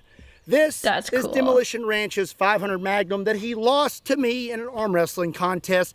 It is gold, it is very short, and I absolutely love it. Mainly because I took it from Matt. But in honor of Matt, I'm going to pour one out. Pour one out. We miss you, Matt. Not really. Now let's do this T-Rex. Oh, and we're using 350 grain Underwood jacketed hollow points. All right, here we go. Jacketed hollow points. Oh my god! Wait, did you see that gun go up? The recoil on that thing? Holy. It was crazy. She be kicking. Wrist destroyer, the wrist breaker. Still would go flying. That would break. That would hurt me. That would hurt I me. still don't really know how Matt shot this. I think he was definitely using a stunt double because I just can't see how he handled that recoil. Okay, Yeah, that's so crazy. hit right here, busted his nostril, and we're starting to have some splitting right here. Probably due to the extreme force and multiple shots to his face and probably a little bit of heat also, but I'm going to say mostly from the gunshots. I still don't think he would be disabled though. He'd still be coming at you. He'd still be trying to according eat to the wolf. Jurassic Park movies, some of the best defense for a dinosaur is the Spa's 12 gauge. So we have to at least take Oh, a one 12 shot gauge at this shotgun? T-Rex with this, and I'll be loaded up with some 2 3/4 inch double-aught buck. That is the best sound in the entire world. I Oh, agree. his nose! Oh, there Oh, it his goes. nose is falling off. No. Oh no! You know what'll fix that? Ha, told you. Where did it hit? Oh, the side. Poor guy has done lost his nose, but still looking okay. I think I hit a little to the right. You got nicked through here. Yeah, I did nothing. But again, a T-Rex with no nose and a few bullet holes in him, I think he's still probably mobile and lethal. If you're enjoying this video and you want Howdy, to see Stim. more Hi. awesome content like this, make sure you hit that subscribe button so you don't miss out. So speaking of firearms used in the Jurassic Park movies, according to Mr. Chris Pratt, a 45-70 lever action is the best defense. Oh my god, lever actions are so cool. I really think they're so cool. They're just so unique. Do people even use lever actions? Like, I don't know. I think they're cool looking. I don't know how useful they are. For dinosaurs. Well, we're going to find out. I'm going to be loaded up with a 45-70 405 grain soft point. Oh, so cool. Oh! They're Shot him making a right in the comeback. eyeball. They're making a comeback. Cowboy repeaters, lever action are the funnest guns to shoot. They're so cool.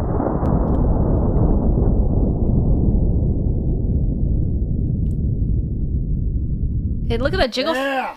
jiggle physics. We hit right there. And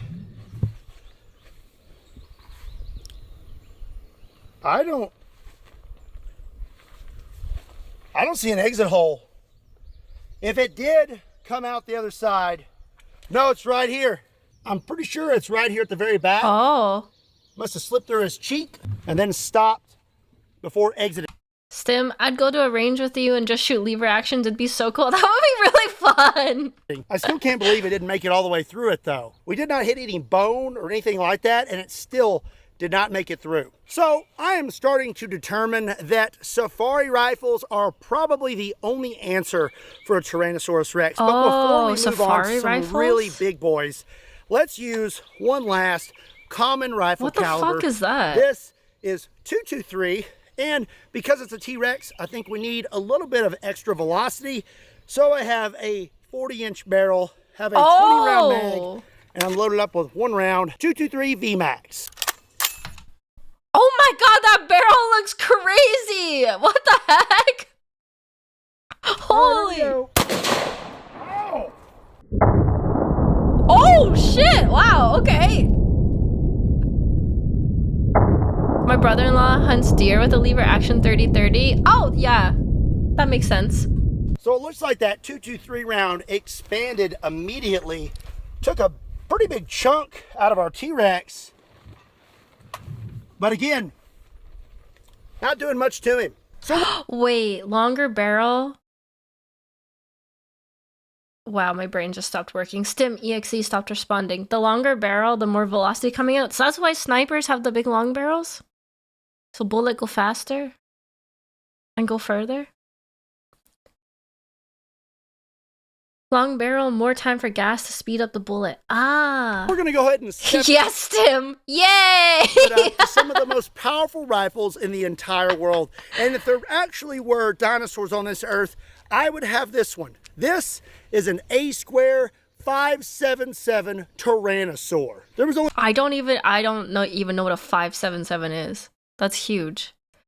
24 of these rifles ever made. 12 went to Africa and 12 stayed in the United States. What? And we are going to shoot the T-Rex with one. This is a 750 grain A square dead tough bullet, and I'm going to send it right at Mr. T-Rex. It's time to see if that's this a rare rifle gun then. really holds up to its name. Holy! Oh! Yep, I'd say that a Tyrannosaur would not want to be shot with a Tyrannosaur. Oh my god! Ah!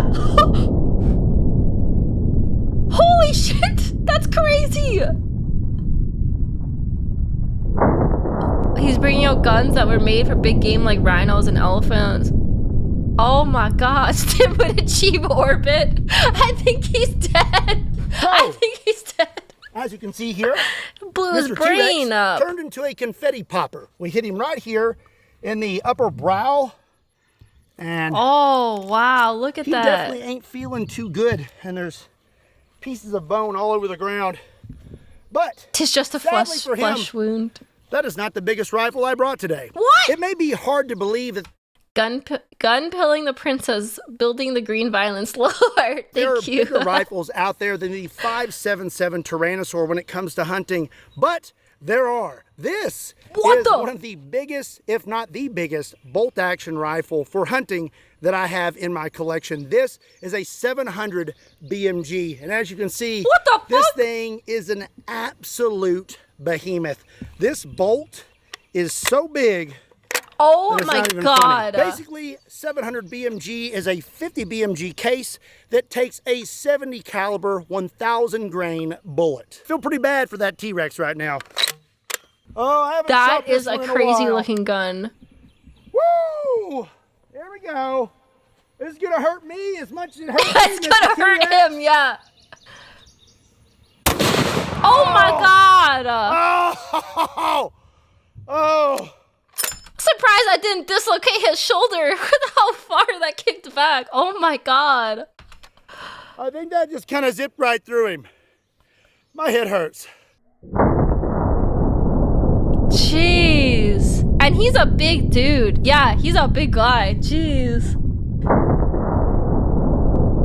Sim would die from. I would turn to miss trying to do that. Okie dokie. I'm gonna say that 700 BMG would probably be a pretty good option for T-Rex defense. I hit him right here, and as you can see, that's a pretty big hole. Actually, Yeah. that's huge. That's crazy.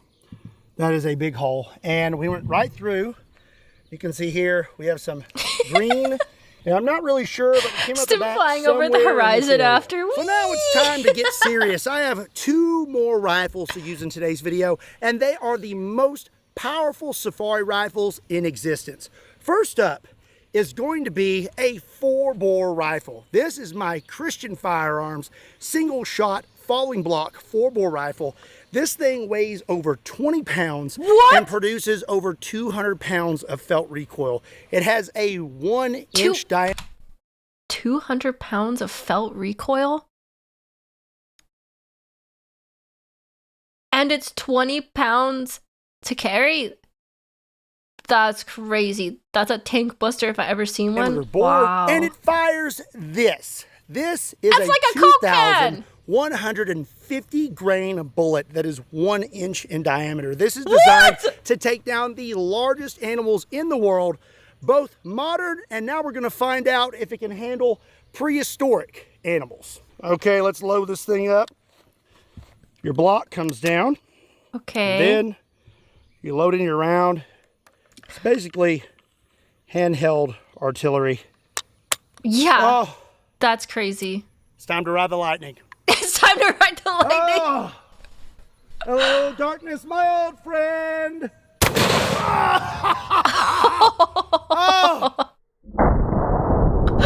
Oh my god, that's crazy. Just a pistol for a space marine. That's true. It exploded the whole head, yeah.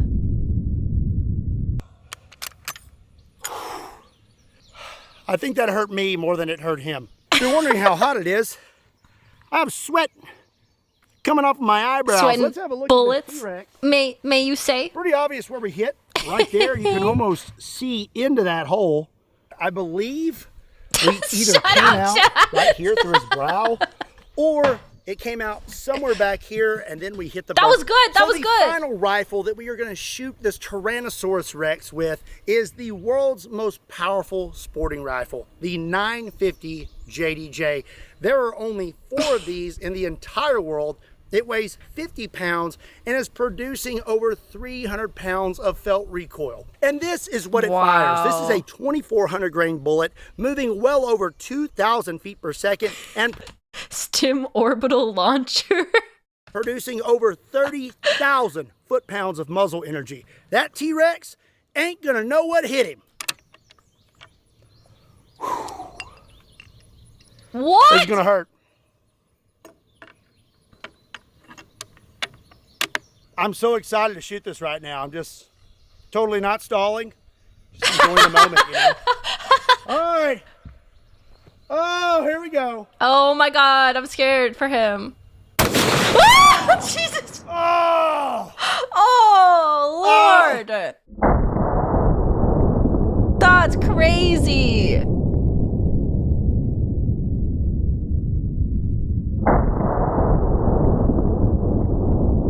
That's crazy. She'd be blasted off like Team Rocket. Oh! It's so hot. There's so much recoil.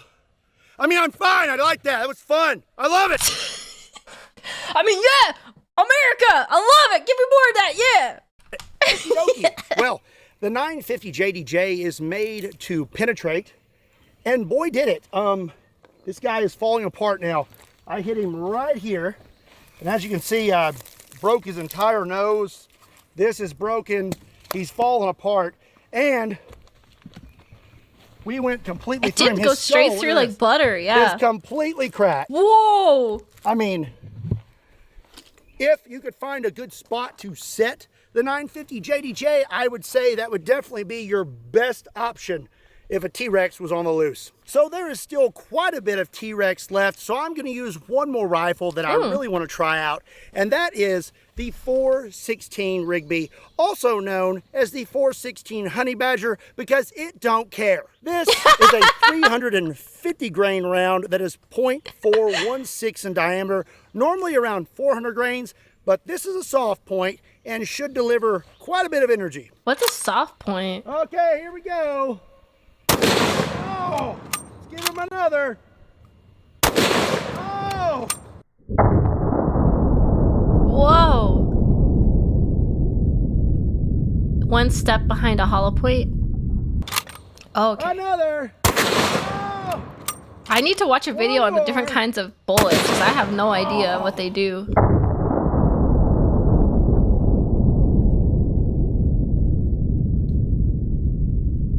Oh, his head's falling off! Okie dokie. Wow. Well, he is completely falling apart.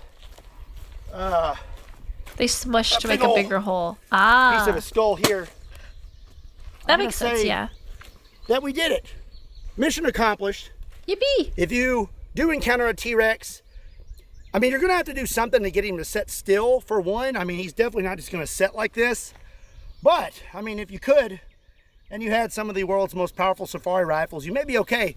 Otherwise, I just recommend running, maybe getting in a vehicle, and driving away really fast. Well, that's going to be it for today's video. I hope you enjoyed it. If Ran you away did, very be sure and fast. give it a like and hit that subscribe button. And if you're ever looking for a really cool ballistic target, or maybe something... With T-Rexes, aren't you supposed to stand still, or is that just like what Jurassic Park taught us, but it's not real? I thought they can't like see you or something if you stand still. Or is that made up? That's just Jurassic Park making stuff up. Oh, okay. Good thing I didn't encounter a T-Rex in my life. custom, don't forget to check out Ballistics. Hi, Zara. Also, be sure and check me out on all other social media platforms. Links to those can be found in the description down below, along with a link to KentuckyBallistics.com, just in case you want to pick up a shirt. And as always, my name is Scott. Thank you so much for watching Kentucky Ballistics. I'll see you next time.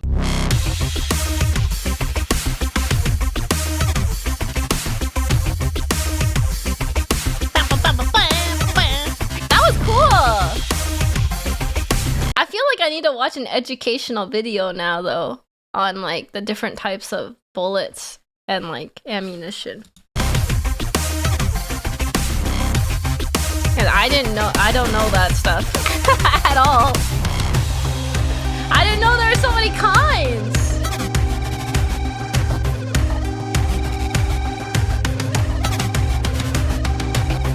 Wait, full jacket equals hard metal meant to go through. Semi jacket, better penetration, then flattens and dumps energy. Soft point squishes right away to dump energy. Okay, that makes sense. The hard point is just meant for penetration. The soft point is just meant to like explode a bit, I guess. I don't know. Ammunition react stream. I don't think anyone wants to see me go on a hyperfixation of learning about ammunition. Okay, I'll be right back. I just have to let my doggy outside. I'll be right back. Then we'll watch another one. What other one should we watch?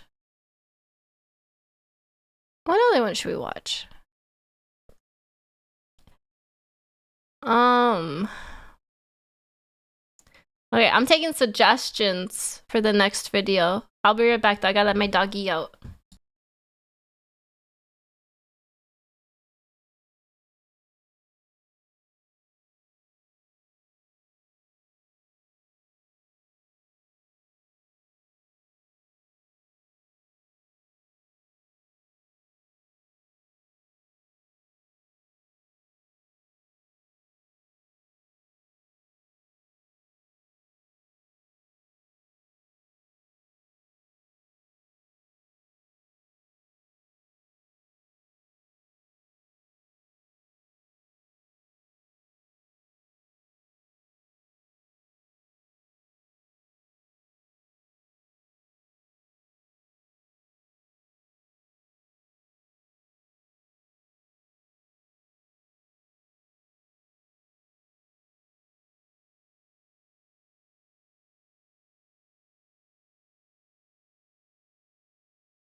Okay, I'm back. Let's see what the most popular videos are. My 50 cal exploded. That's gonna scare me. I don't want to watch that. I don't want to watch that. Most powerful rat shot is super funny. Where's that one? Ba, ba, ba. Spoiler, he survives and it isn't super graphic. I can't even imagine that. That's crazy. Zombie torso? My 50 cal exploded again, recreating my accident. The anti-tank gun is a good one. This one, that's a big one. He nearly died when that happened. He made a t-shirt out of it. Okay, let's do the anti-tank one. Let's do the anti-tank one. This one, the 20 sorry, a 20 millimeter anti-tank rifle. That's a big gun. That's a big gun. The Solotherm 20 millimeter anti-tank rifle by Kentucky Ballistics. Okay, let's watch it.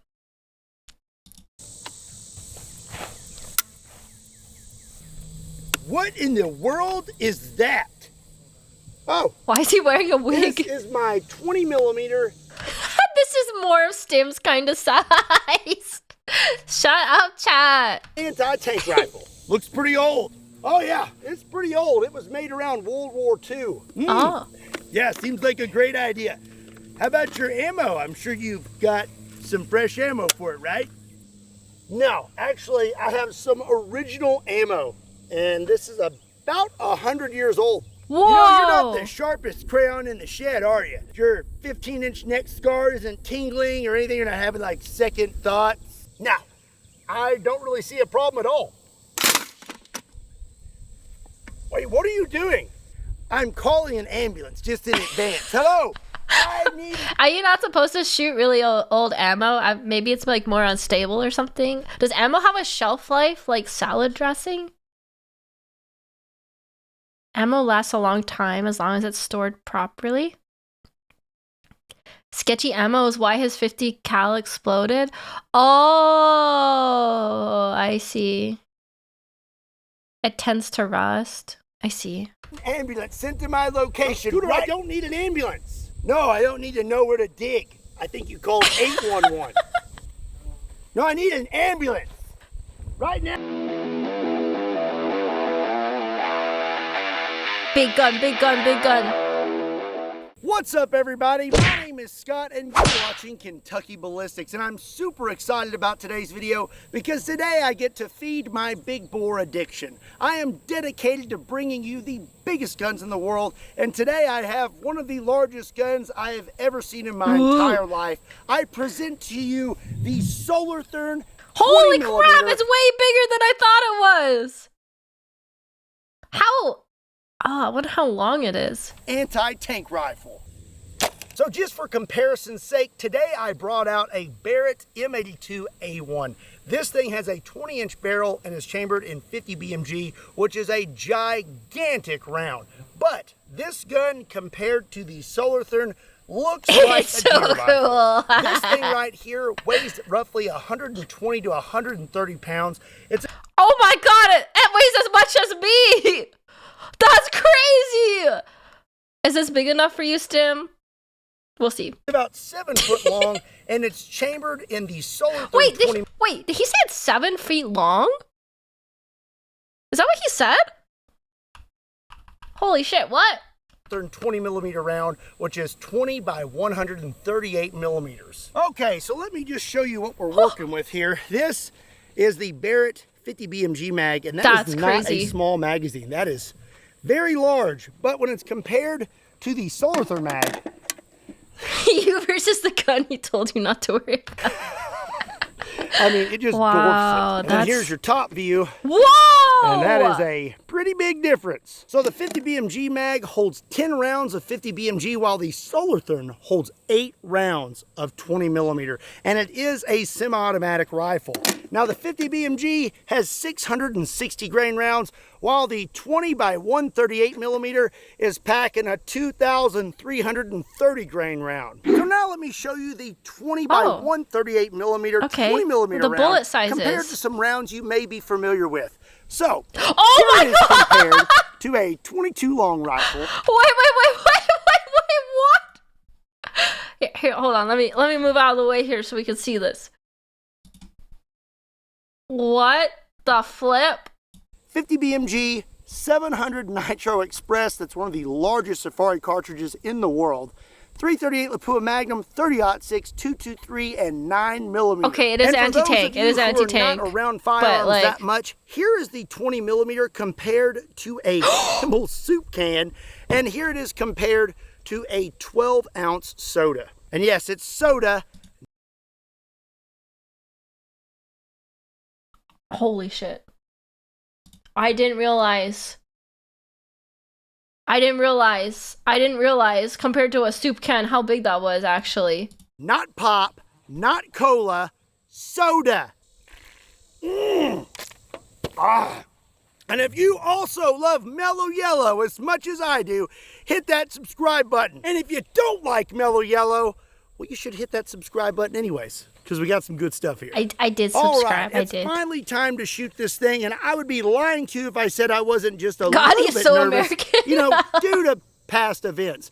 But I am also very excited. So I'm going to tell you a little bit more about this firearm while we load it. It's so big, holy. This thing has a very, very stout spring for the recoil system. So stout that you cannot pull it back. So this thing has a literal bike chain inside it and a crank. So your crank is right here, pulls out, and then you literally just start cranking it. You'll do one. You start cranking it, Chad. 2, 3. Wait, that's kind of cool. And now it is all the way back. But before you shoot it, you have to return this back to the starting position. So now you'll go backwards. 3 cranks. 40K coded. What are you doing? Oh, just cranking my rifle. And you're ready to go. Here's a closer look for you. That is what pulls the bolt back. That's kind of cool. A literal bike chain.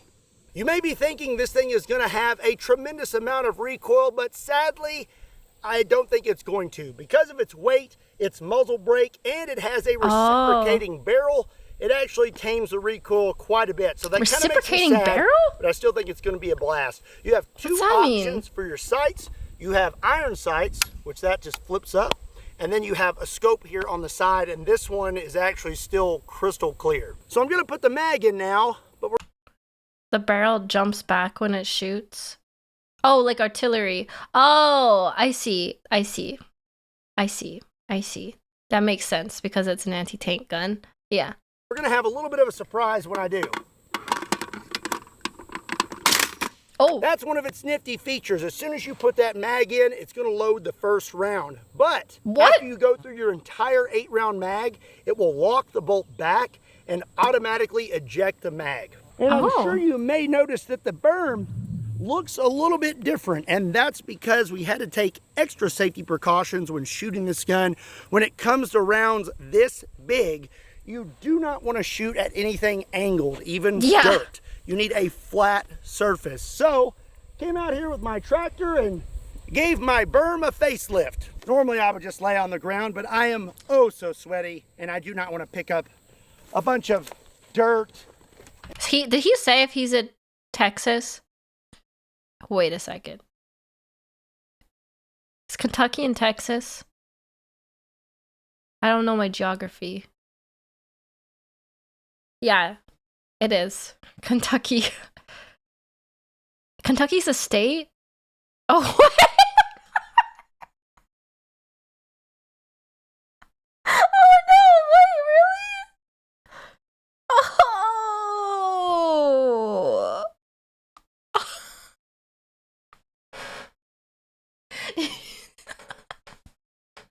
I see. I understand now. Okay, I was wondering because it's so hot there that it looked like Texas, but I forgot that Kentucky was its own place. I thought Kentucky was in Texas. As a Texan man, I can say Kentucky isn't here. Okay. And grass. So I'm gonna lay on a piece of cardboard today. I see. Okay. Oh yeah. Get situated here. Okay. Let's Okay. ride the lightning. Oh my! Holy cow!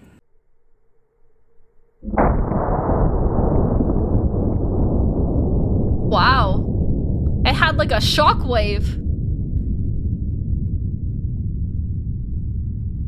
Oh my He's so gosh. excited. Dude. Okay, it ejected the mag. That is stinking awesome. I totally just fell in love. Something I failed to mention about the Totally solar just therm. fell in love. You'll notice here this trigger is absolutely huge. It's actually a 2-finger trigger. Not 1 finger, 2.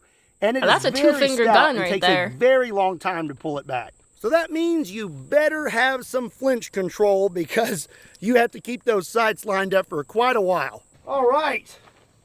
Ignore this hole. That may have been when we were making sure the gun was safe. Ah. Just take a look at this hole. Spray painted a big circle here. I was aiming about here.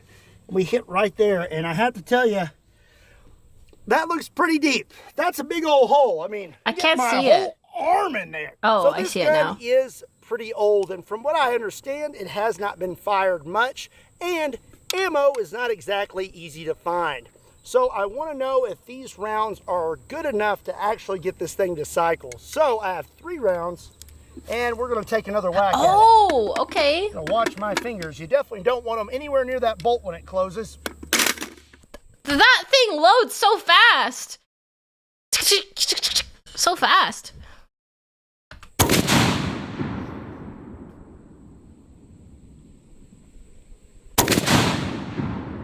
Oh my god, it like jumps. Oh, maybe that's, no, it does jump. Look, it still has recoil. Look at it. Oh my god. Look at the grass. That's crazy. It is like a shockwave.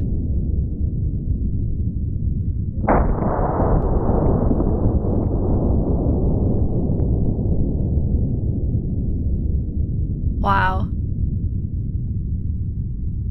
I think he said that it ejects the magazine after it's empty of rounds. It's pretty much intended to take out light vehicles like Jeeps and trucks. Ah. Holy cow, dude. Holy That's still with all the built-in recoil suppression. Yeah. cow. Ejected the mag. Look at the ground right here where this bipod is digging into the ground. Look at this side over here. Just eating the dirt. Yeah. But sadly, she not be kicking. Okay, I think I have established that the gun will function 100%. I am tired of shooting dirt. Let's just take a few shots at a few targets and see what kind of energy transfer we get out of this 20 millimeter. Is it gonna blow up the water jug? It's gotta explode it, right? That mag is already just out because I only loaded 1 round. Okay, we get lined up here. I'm gonna use the scope this time. Okay. Kind of hard to get up on it.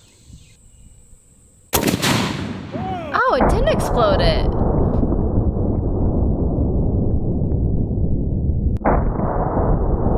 Oh, yeah, it did. Yeah, it did. It went flying. Honestly, I'm surprised I hit that. Shooting 1 5-gallon water jug definitely was not enough, but we still put one heck of a whopping on that thing. So this is like meant empty tank. So this is like meant to penetrate, right? So like it would go through like metal more than like explode out.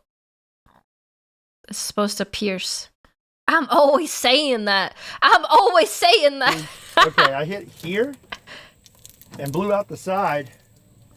So I'm thinking I'm hitting a little to the left. Actually, I was wrong. What is Look at the that? slow-mo footage. Turns out I hit to the right. So this time I'm gonna aim a little bit to the left and I'm gonna be shooting at a 4-inch cinder block, which honestly, Oh. that's literally like a piece of paper to this 20 mil. Let's see if we can actually hit this thing. That's so small to hit with a big gun. Oh, he hit it. Holy cow.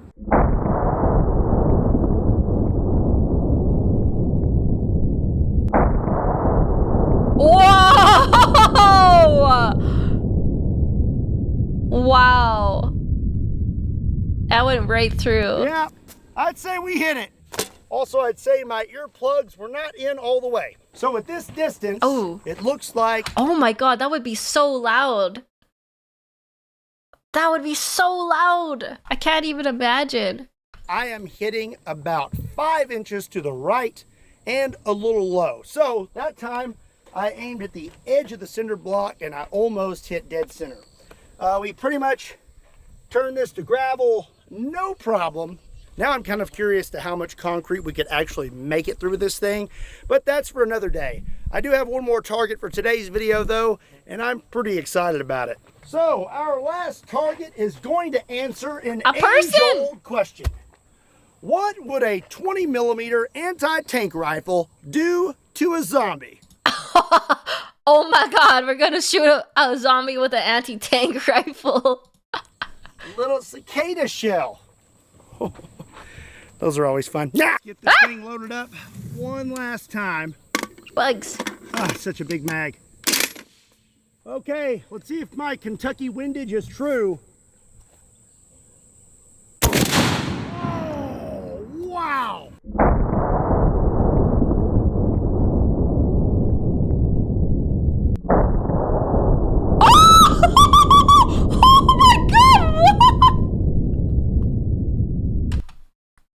Okay, that is something out of 40k, and the zombie turned to mist.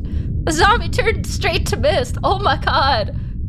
Holy. Okie dokie. He just needs a little Tylenol, yeah. I'd say I hit it. So I was aiming very high and to the left. I was almost aiming above his head to the left, and we still managed to hit the cheekbone on this side. When you shoot an anti-material rifle. Consistency with these rounds is a little bit off, but still, we did a lot of damage. We painted this berm, and I feel like we're about to open up a portal to another dimension to the from warp. All these rounds of 20 mil hitting my berm. We're opening a portal to the warp. Hi, Angie.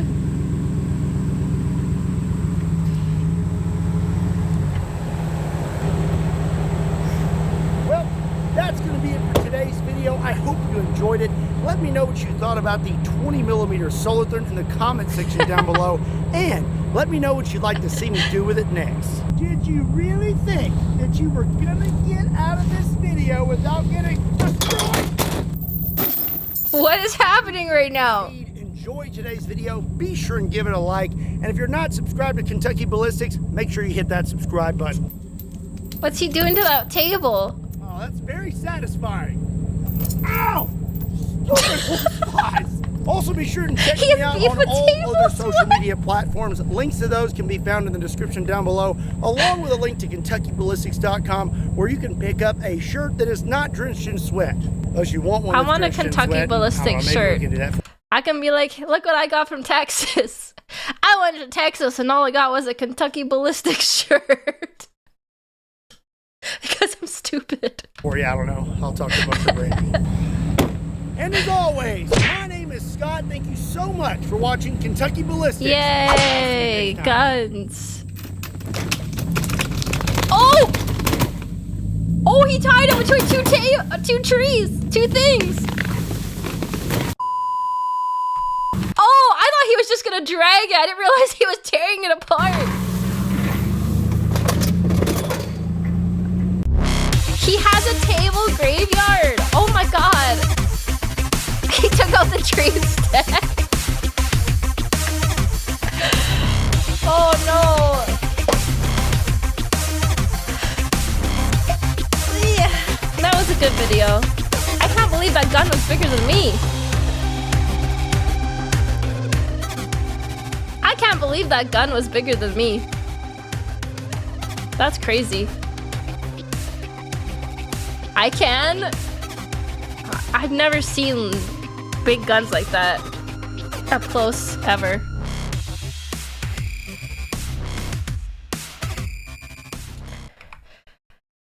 What do you mean you couldn't believe that? I don't know. It's just like, I've never seen that before.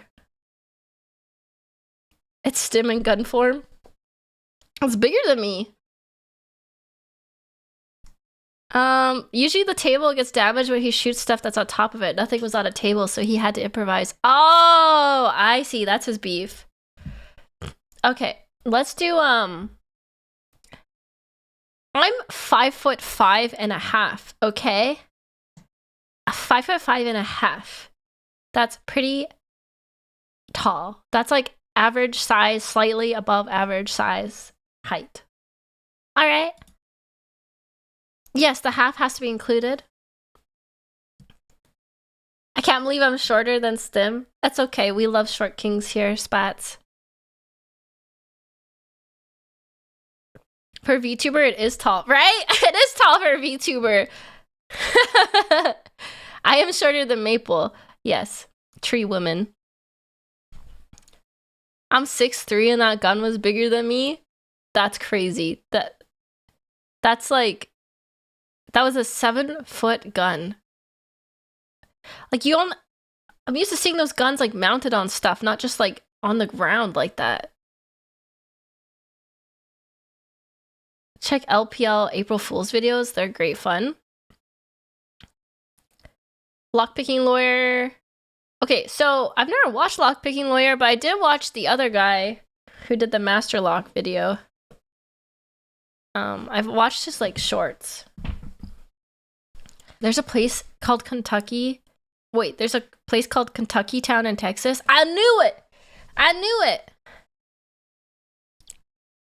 The LPL April Fools is crazy. Definitely good watch. Okay, we're gonna watch this one first.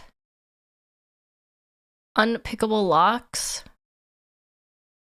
I think, because it was like the most recommended one. And then we'll watch the April Fools. We'll watch the April Fools one. Sound good?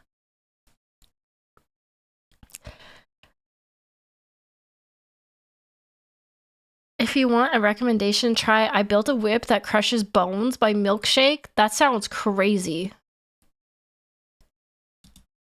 I always wanted to learn how to pick locks for non-nefarious reasons. Of course. Non-nefarious. Just for an intellectual perspective of picking locks. For educational purposes, yes. Are you gonna be a gun tuber if this VTuber gig doesn't work out? No, not a gun tuber, no. No. Please don't do crime with this knowledge. I promise something. I will not finish that sentence. You could buy lockpicking training kits. I want to pick locks like in Elder Scrolls, though.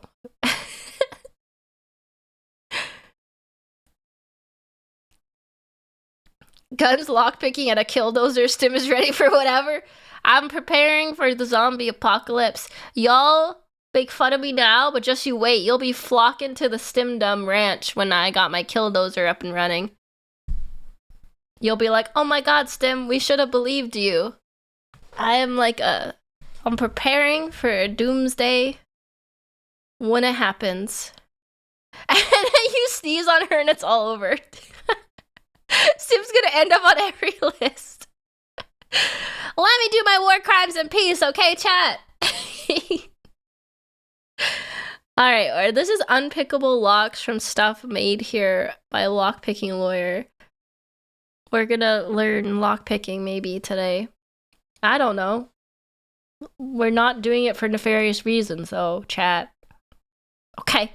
To watch is the culmination of a series of events that started about 6 months ago. Oh. That's when Shane, at the excellent YouTube channel Stuff Made Here, posted a video build of an unpickable lock. Oh. That video, which I will link below, also challenged me to open it.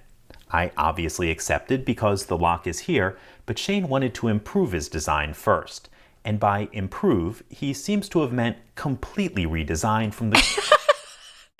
Okay, so his friend made an unpickable lock and challenged him to pick it? Hi, Taka, you missed the big fuck off gun. You missed it.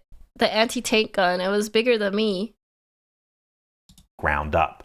because what I received was the original lock and a second lock which bore no internal resemblance to the first. And I have to say I had a great time with these because both mechanisms are, to the best of my knowledge, completely original and in my opinion quite good. Fortunately for me though, Shane doesn't have a lot of experience with lock defeat methods, so there were a few minor oversights that I was able to exploit. However, each of the issues I found can be fixed with very little effort, which would result in formidable lock designs. Before we pick these, I want... How did this guy get into this, I wonder? Is he like a lock maker? Or do you think he just like messed around with like lock picking as a kid and just like decided to like hyperfixate on it? Oh, is he an actual lawyer? He's a lawyer and a locksmith? Oh, that makes sense. His name is Lockpicking Lawyer. I thought that was just like a funny thing he put in there. Okay. I will explain what I'm going to do so my actions don't look too cryptic. That will require some reference to the internals. But if you want a detailed look at what's inside, you need to check out the Stuff Made Here YouTube channel, and all the appropriate links are below. The first lock, this one, looks something like this on the inside. Oh. When you insert the key, the pins in contact with the key will lift these upper pins that are shown in gold. Those pins then lock into place and rotate until they're in contact with this fin. I think I'm too stupid for this. This looks hard. I hope you're following this. Luton, you had the same thought as me. Are you following this, Tim? I hope it's making sense. I don't get it. There are gates in the This isn't Elder Scrolls. fin, and only if these upper pins are in the correct position will they pass through. Notably, however, when that test phase occurs, when those upper pins encounter the fins, they are no longer in contact with the key pins. That's what makes this unpickable in theory. Okay, to be fair, this is all in STEM fashion. Pick the most complicated, hardest thing you can possibly do and do that first. And then do the easier videos. As soon as you got the schematics out, I literally saw your head turn and I was like, she's zoning out. You saw the light leaving my eyes when the blueprints came out. What I'm going to do is lift all of the upper pins as far as they will go, lock them in place, rotate them until they're in contact with the fin, and then drop them down until they fall into their gates. Ah, yes. It usually takes a few attempts for it to work, but the method seems to be reliable. That makes sense. The second lock is even more complex than the first. Oh my god, what It actually has two cores attached with an internal connecting rod. If we look at the back, we can see the bottom core, the top core, and a connecting rod. The shear line that matters is the one on the upper core, which we can't access to tension. It's behind this area of the lock. Okay. By the time that upper core actually turns, the bottom core is offset by about 45 degrees, which means you can't move the pins. That's why this lock is, at least in theory, unpickable. Put differently, when you can access the pins, you can't tension the lock, and when you can tension it, you can't access the pins. That sounds really difficult. How is he going to do that? I like purple myself. I like purple. I'm going to try to get around that by inserting a thin piece of metal between the door and the lock housing. Oh. Then slide it up until we're over the top of that upper core, and then pull down, which should tension the upper core. Once that happens, I should be able to pick this as I would a normal lock. Okay. There are two other potential vulnerabilities. The first arises from a combination of this core rotating 45 degrees in either direction until it seizes up, and the tailpiece being misclocked by about 45 degrees. When we pick, you'll see why that makes a difference, but I think you'll get a chuckle when you see how they interact. That's so funny. The second vulnerability is decoding, and we can do that because all of these upper driver pins are the same length. A tool can be fashioned to lift all the pin stacks to the stopping point, fully compressing the springs. That's an indirect way of measuring the key pins, which would allow us to cut a key. Oh! I did not create that tool because I had another way to open this, but that's something that used to be common before manufacturers started varying these lengths. That's how they used to make keys that could open everything? Or not open everything, but make open locks. They would measure oh, that's so smart. Have fun at your Christmas party, Mac. Okay, I have been talking for too long. The jig that Shane sent me to pick these in is way too big to fit on my desk, so we are going to mount these up, head down to the garage, and try to open them. Good old garage lock Okay, picking. we are down in the garage. Both locks are mounted in this mock door, and the frame is secured to my workbench. We're going to start with the newer of the two locks and discuss a vulnerability. Oh, he doesn't pick them where he can see the back of it? Oh. Hi, Lord Terror. Enabled by the fact that this core will turn about 45 degrees before it seizes. That creates... Oh, that would be cheating. Oh. Oh! Yeah, of course. I would never cheat. That makes sense. It's for someone who would never cheat. It's an issue as the lock interacts with the deadbolt. Okay. Now, under normal circumstances, a deadbolt that is fully extended can't be pushed back into the door. However, if we turn this core as far as it will go, it's just enough to disengage the anti-retraction mechanism. That's something we can certainly take advantage of while the door is locked. All we need to do that is something that will turn the core and something pointy like the tip of my pocket knife. Oh. So, I'm going to turn this as far as it will go, then use the point of the knife to walk the bolt back. Oh, wow, it worked! Might as well let them know we're here. That's so cool! Next, we are going to attempt a picking attack, though certainly not a traditional one. We discussed it upstairs, but... Wait, does that work for all deadbolts? Probably? That's so crazy. I didn't think you could pick a deadbolt like what that. I'm going to do is attempt to slip this between the door and no, the not at housing all. so we can tension the upper core. Pushing this in will do damage to the door. However, I don't think it'll be a lot of damage, and I don't think it'll be very noticeable because it'll be on the bottom. Just for this However, lock. I will show you the damage after we're done. The hard part will be getting this into position, so let's do that now. Oh, he's sliding it under the lock. I am pushing the tool against the door so it doesn't deform.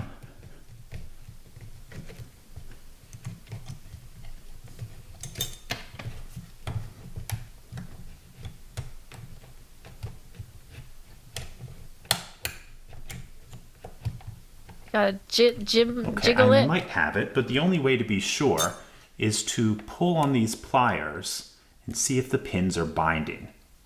There we go. Click out of 1. Little click on 2. Nothing on 3. Little click on 4. Little click on 5. I feel like I'm at my dentist. I don't know. Maybe it's his voice. But he's like, yep, we got something on molar 4. We got a little pressure. You're just gonna 1, 2. Another click on 3. Click on 4. Nothing on 5. It's his voice, yeah. I don't feel anything else. Let's see if we have this open. Whoa!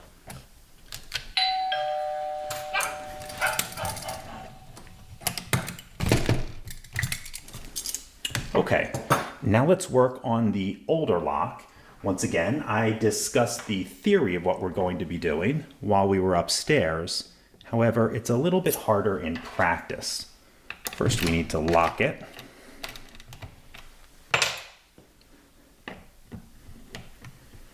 Okay, I'm going to use this pick to lift all the pins to their highest position.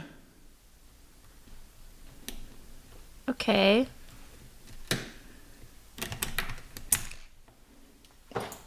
And when I release these, So he put that in there to put all the pins up as high as they could go. So now the pins are up.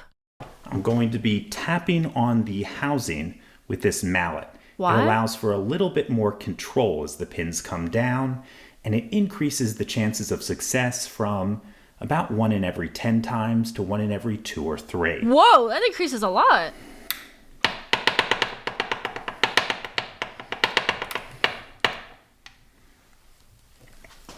I think we've got it.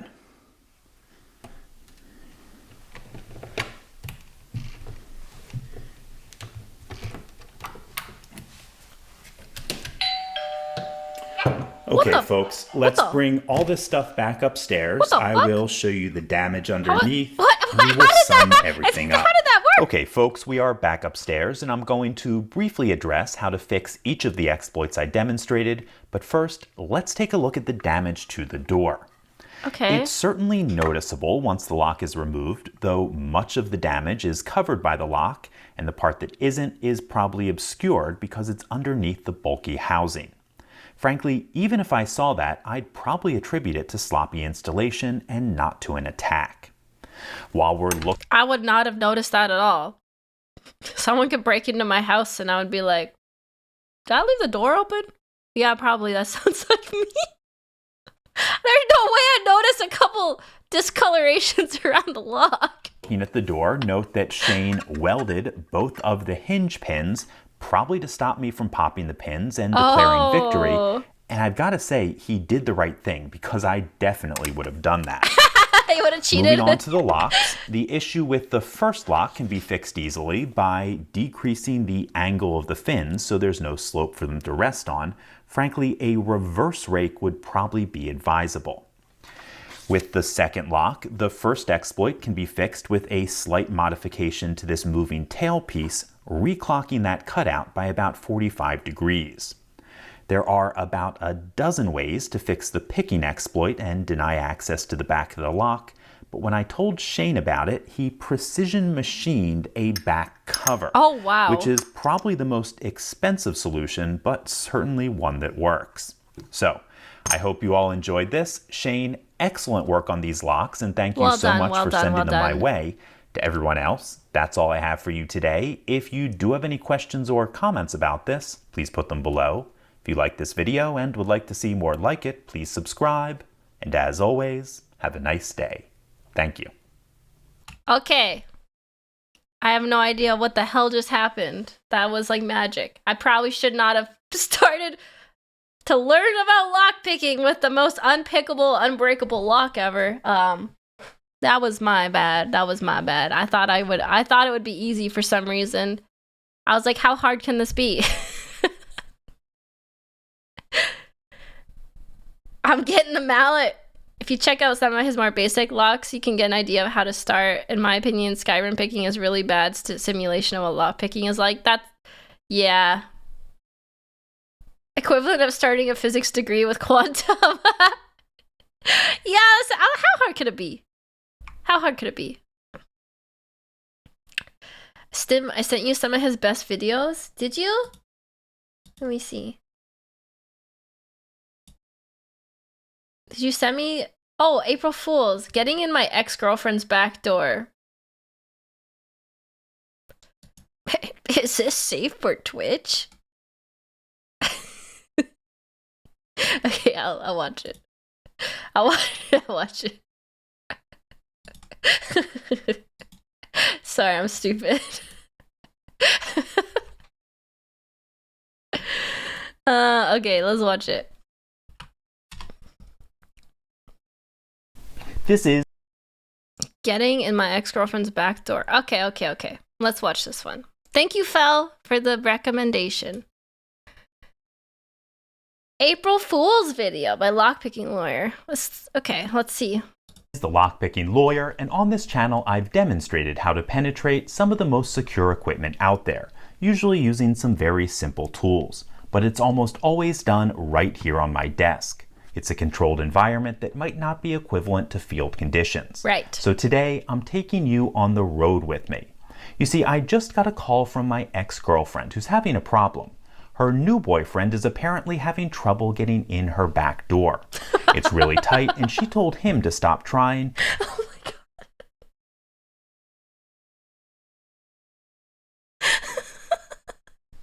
What is this because all he was doing was pushing really hard and she was afraid something would break. But she remembered that when we were dating, I used to go in through her back door all the time.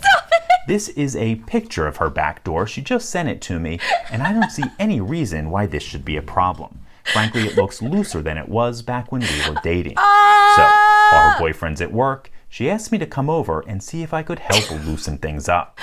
I, of course, agreed, so long as I could get it on video and share it on this channel. So, let's drive over and see if we can get in her back door without breaking anything. Yeah. Okay, folks, here we are, see. and I have to say that my ex-girlfriend's back door is far dirtier than it ever used to be back when we were dating. Stop! It seems to have been neglected pretty badly, but I'm actually glad to find it this way.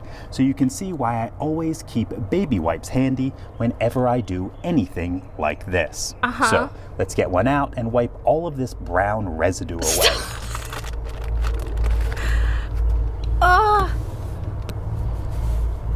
Okay. Cleaned in the back door. Bro, what? Okay, this is pretty dirty. It might be a 2-wipe job. Shut up! Really? Okay. Okay, now that we have the outside just a little bit cleaner, it's time to flush out the inside as well. And because we need to lubricate this anyway, Please. Please. Please. I always lubricate the back door. Life advice from the lockpicking lawyer. we're going to flush out the main opening with a good bit of lube. We just need to be sure to keep a towel underneath that opening so we don't make a mess. This is so unnecessary. Here it makes a lot of sense to be generous with that lubricant. Back doors tend to be neglected, so you can't have too much. Okay, we are almost ready, but before I go any further, I need to put on some rubber for my own protection. Good Lord, please save me. Good Lord.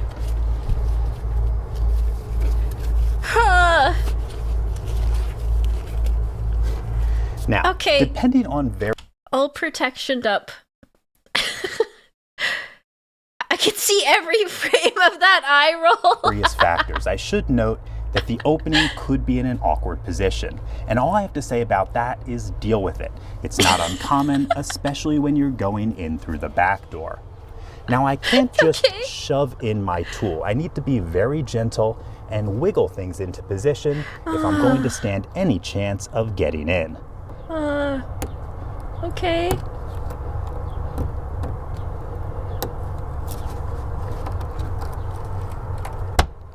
Wow, that was fast. I think we're there. All it needs now is a firm shove, and we are in. Now, you need to understand that just because I got in her back door doesn't mean that her boyfriend will be able to as well.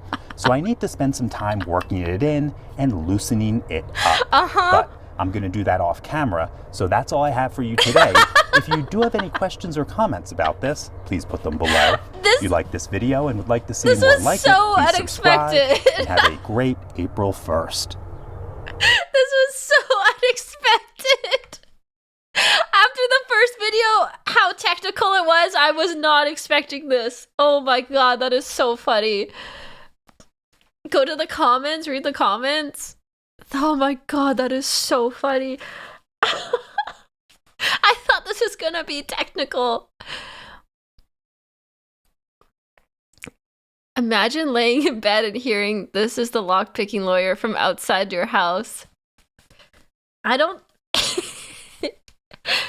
Happy April 1st, everyone. To see some of my past April 1st videos that follow this genre, follow the links and have fun.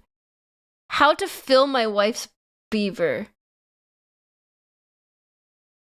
My 18-inch long Johnson.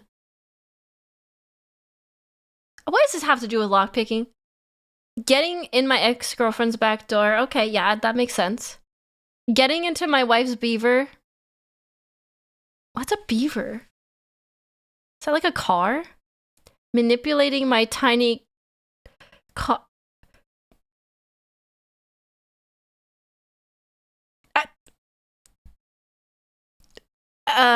Okay. So,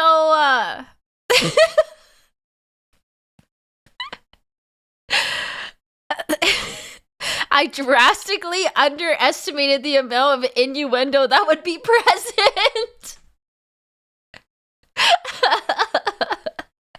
This is me. I drastically underestimated this video. The fact that he opened that door quicker with his tools than I can with the right key is frightening. That's true. Oh my god, that's actually true. He actually opened that lock so fast, faster than me with a key. Oh, okay. I imagine his girlfriend sitting scared on the other side of the door with a knife, crying like Wendy Torrance from The Shining when he calmly explains what he's doing to lockpick the door. Oh my god, that's funny. Man, when you want to just be inappropriate but you don't want to get demonetized. You should watch a random couple of his shorter videos. Okay, let's watch a couple more shorter ones. And I'm probably gonna end stream because my voice is like getting a bit worse. Let's see, popular. What are his popular videos? Ben and Jerry's ice cream. This is the Lockpicking. I'm a girl. I see Ben and Jerry's ice cream and I like it. We're gonna watch it, okay? We're gonna watch it. The ice cream lock. This is a good one? Okay. Lawyer, and today I'm going to attempt one of the most dangerous things ever caught on camera. I'm going to get between my wife and a pint of her favorite ice cream, and we're going to... If it's cookie dough, she has good taste. ...to do it with this, a Ben & Jerry's Euphora lock. It's a plastic 3-digit combination lock specifically designed to secure a pint of ice cream. Oh. Now this is a lock that is incredibly easy to decode. In fact, I don't recall ever seeing a combination lock with gates that were so easy to locate by feel. But that's actually perfect for what I have in mind. Is that a real lock that Ben & Jerry's sells as a gag gift? Because that's really funny if it is. You see, I've always wanted to get Mrs. Lockpicking Lawyer interested in non-destructive entry methods. It is? And this combines a beginner lock product? with a really nice incentive to learn. So what I'm going to do is lock up a pint of her favorite ice cream, vanilla Ben & caramel Jerry's fudge. Vanilla Caramel Fudge, put it in the freezer, and when she finds it, hopefully I'll be able to convince her to join me on camera, and I will teach her how to open this up. I'm not gonna lie, I'd be so fucking mad if I wanted my ice cream and it was locked. I would be so mad. I would get a knife and... I would get a knife and, like, cut it open. Not murder, cut it open. I'd do this to you just for the laughs. Don't mess with a girl and her ice cream. Up. So, off this goes to the freezer, and I will update you. I'm terribly sorry, but there is no you in my plate. Oh my god, it's awful. Soon. The next day, okay. Okay, folks, I really should have known better. I came home today to find my wife standing next to the refrigerator, looking like the cat that ate the canary. So I opened up the freezer and I found this. A girl after my own heart. I would do the exact same thing. I would do the exact same thing. You are not getting between me and my ice cream, bitch. So it seems that the lessons of the day come courtesy of Mrs. Lockpicking Lawyer, who reminds us all, first, that security is only as good as its weakest link. It's true. And second, that no man should ever get between his wife and her ice cream.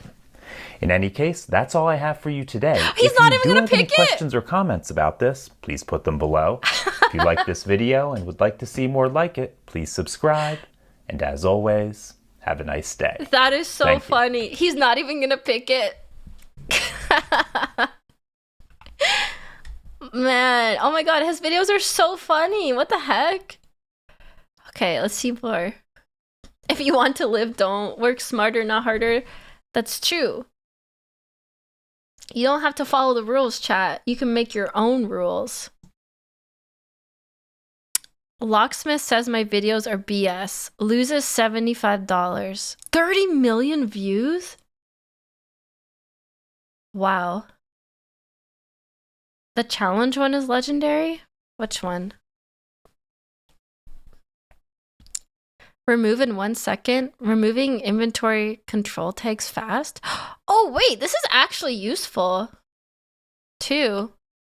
Sometimes you order clothes and they leave the tags on and it's so annoying. The read the letter one? Okay. This is the Lockpicking Lawyer. Useful? Oh. Sometimes. What? It can be useful, okay? It can be useful. Alright, the locksmith says my videos are BS. Okay.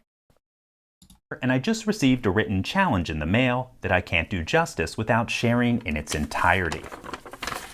It reads, Dear Lockpicking Lawyer, I'm throwing down the gauntlet. I recently lost the key to my kryptonite bike lock / chain while far from home. I called a locksmith to open it. When he arrived, I asked if he could pick the lock since I have another key at home and didn't want the lock destroyed.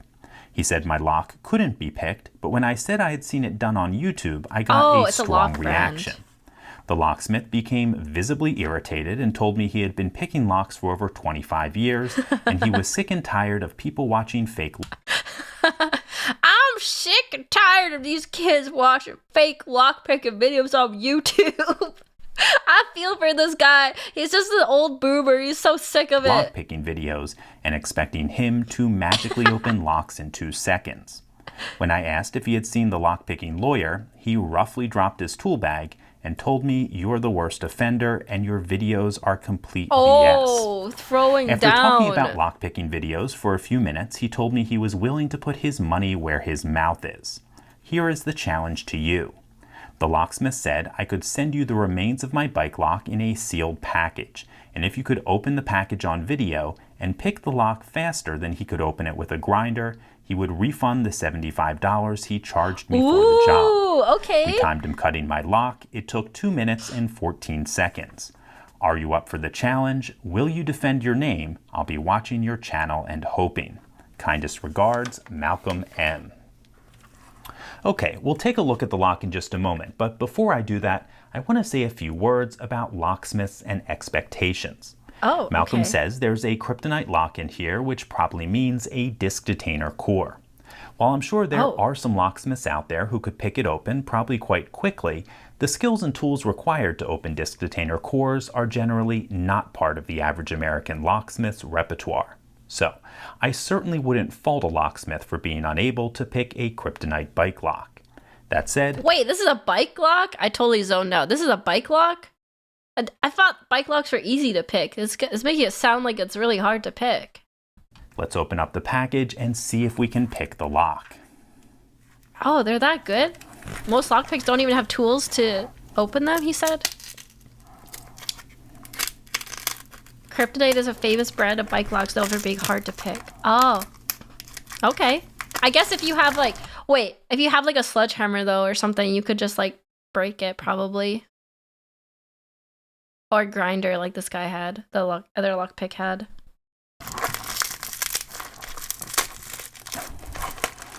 Okay, this certainly is a kryptonite lock. It's one of their evolutions. And it looks like it has the old version of disk detainer core. I just walk up to a bike with a sledgehammer. So inconspicuous. No one will know what I'm doing here. They'll never know. So, let me get my disk detainer pick. Or my grinder. And we will use a timer to keep track of things. Okay. They'll let's see never how know it was quickly me. We can get this open.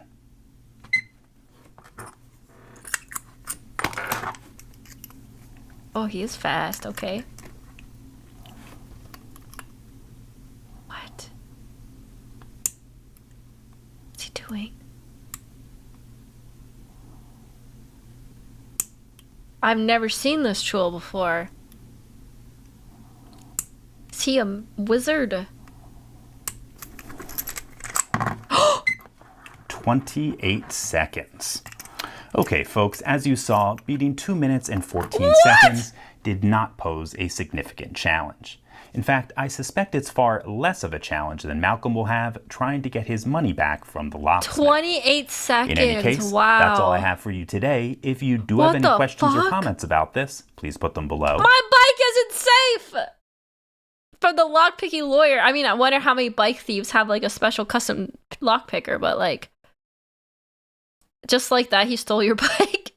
I'm pretty sure that's his own self-made tool that only he sells. Dang. If you like this video and would like to see more like it, please subscribe. And as always, have a nice day. Thank you. What's the point of locks? That's it. I'm not locking anything anymore. Nothing's safe anyways. Thank you. Because of the lockpicking lawyer, I chose not to ever use locks again. That's my takeaway from this video.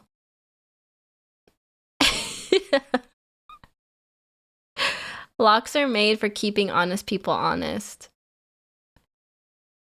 He has so many lock test videos that are like 2 minutes for the whole video. That's crazy. Wow. Steve, at least one of your locks is just a brick. Hey, I replaced the brick with a proper lock. I want to see him open. Does he have a video of opening like those locks that have like a key code? I always wondered, how do you open... Oh, right here. Oh my god, I'm stupid. It's 2 weeks ago.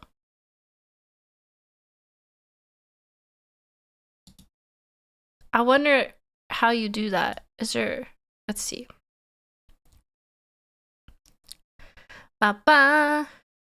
Smart locks are the worst. Sentry safe open with a coat hanger? Key code ones are use feeling. I feel like the key code makes me feel safe because it makes me feel like I'm like a high tech, you know? Did you replace the brick with a cinder block? I replaced the brick with an actual proper lock and deadbolt, which now I don't feel very confident about. This is the lockpicking lawyer, and How do you pick this with a coat hanger? What? That's like what I feel like they do in the movies. I just got back from a trip to Home Depot. I'll admit I wasn't expecting much when I dropped this Sentry safe into my cart. I figured I could probably pick it open, but I was not expecting there to be a hole in the door through which I could literally stick a wire and unlock it. There's actually 3 holes where these 3 little lights come through. Okay. The lights are attached to a circuit board on the inside of the safe, and that circuit board is held in place with a sponge. So we can just push these lights out of the way and make room for this little bit of coat hanger that I'll use to unlock the safe. Let me show you how that's done. I'm going to push this little green LED through. Wait, what? Then I'm going to position this wire so I can reach the solenoid. When he said push the lights through, I didn't think he meant actually push the light out. Okay, you can see it's currently locked.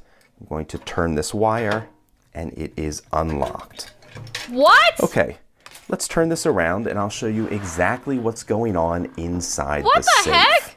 How is it so easy? We have What? 3 screws to take the back of this Brother, what? What do you door off.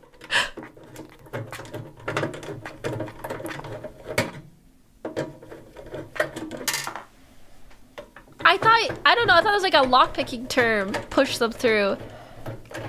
That's nuts. I gotta see this. I've seen him pick a gun lock with a gum wrapper, no joke. With the wrapper? Okay, here we have our high security sponge. You can see that green LED that I pushed out of the way. And all I did was reach through this hole and push down on this solenoid, which allows the bolts to retract. That's all it takes is to push down? There's more than a few problems here. The most obvious one... What? That's their lock? You just have to push down on that one thing? That's nuts. Wow. ...are you shouldn't have easily accessible holes in the door, and securing critical components with a sponge is a problem as well. But what should also be obvious is that this safe is a product to avoid. In any case, that's all I have for you today. If you do have any questions or comments about this, please put them below. If you like this video and would like to see more like it, please subscribe. I'm starting to think locks are a scam. I'm starting to think they make locks look super formidable, but they're actually don't do much. And as always, have a nice day. Thank you. It's like the marketing of the lock makes you think it's safe, but it's actually not.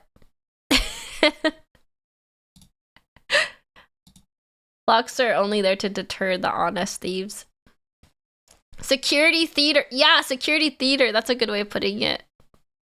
Where's the gun? Wow, gum wrapper one. Oh, these are latest. Gum? I want to see the gum one. Lego astronaut? What? How do you unlock something with a Lego guy? Okay, I need to see this one. How I could do this. I have a Lego guy. This was hilarious. Locks are meant to look harder than they are to pick, just to deter people via bluff. Yeah, I didn't realize that. I didn't know that. I just put all my faith in media and propaganda, lock propaganda. This is the Lockpicking Lawyer, and today I'm going to show you the least secure gun lock that I've ever seen. It's made by a company called Rustful, and it serves... Oh, he even tells you the company. He puts the companies on blast. I guess that's good, so people know not to buy those locks. As a fine example of why those who don't understand guns should not design gun locks. Here's how it's supposed to work. What you do is screw this gun rack to a wall. You then insert this portion of it into the magazine well of an AR-15. Okay. You can then take the included cable lock, thread it through the back. He's been given many cease and desists by lock companies.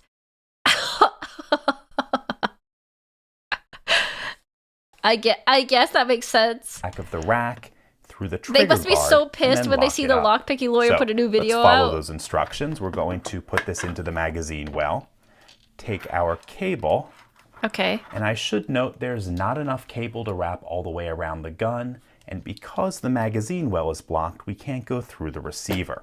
So let's go through the trigger guard, lock it up, and according to the Amazon listing, this is sufficient to secure the gun from both children and thieves. So Okay. why did I say Children this is such and a bad thieves. design? First, there is absolutely nothing to stop this gun from being loaded and fired while locked. You can either load it through the ejection port. Oh my god, that's true! So you still load and fire the gun? Okay, I don't think it's safe from children then.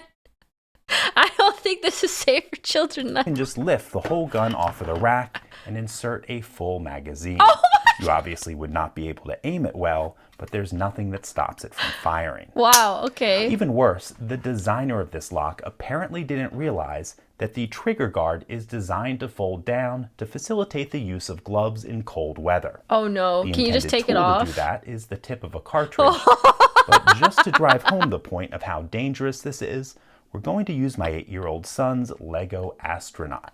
All we do is push down on this little detent, and the trigger guard will fold down. No And we way. can remove the gun from the lock. So, it should be very clear. This is a product that provides absolutely no safety or You don't even have to pick the lock. You can just take it off. You can just take it off. security, and it should obviously be avoided. In any case, Wow. that's all I have for you today. If you do have any questions or comments about this, please put them below. If you like this video and would like to see Wow. more like it, please subscribe. That's And nuts. as always, have a nice day. That's Thank you. nuts. Did the person who designed this lock never even look at guns or know how they work? That's oh my god, that's nuts. Okay, let's do one more. A Lego gun is more secure than this lock? That's that's crazy. What one? Uno más. One more, yeah. Oh yeah, the clothing tag. I was saying this is useful. This is for the times that you buy clothing and they forget to take the tags off, not for other times ever. Only when you buy clothing. This could be useful, you is know? the lockpicking lawyer. Oops. Okay. Removing inventory control takes fast. And today we're going to talk about a security device that I'm called upon. I actually want to know how to do this because I have bought clothes and they ship them with the tag on them and it's like ruined. You can't wear them. I couldn't figure out how to get it off without ripping the clothes, without their little machine thingy. To defeat with some frequency. It Sure, seems that every Stim. couple of months, my wife or I come home from the clothing store to find one of these inventory control tags still attached to See? the garment. Happens. My It wife happens. is usually the victim, probably because she buys a lot more, but today it happened to me. Now, if you search on YouTube, you will find dozens Kind of looks like a Tide Pod, doesn't it? This will be handy next time I buy clothing, right? of removal techniques, the most common of which is burning it off. But Oh, if you mess burning up, it. these little vials of ink will break and the garment is destroyed. Oh, what? Fortunately, there is a fast and easy way to remove these if you want to avoid a trip back to the store. It only takes a few moments, and all you need is a powerful magnet. Simply hold the magnet to the bulging portion of the tag while squeezing the two Okay. halves together. Hold the magic. As you can The see, magnet it to the comes right bulge. off.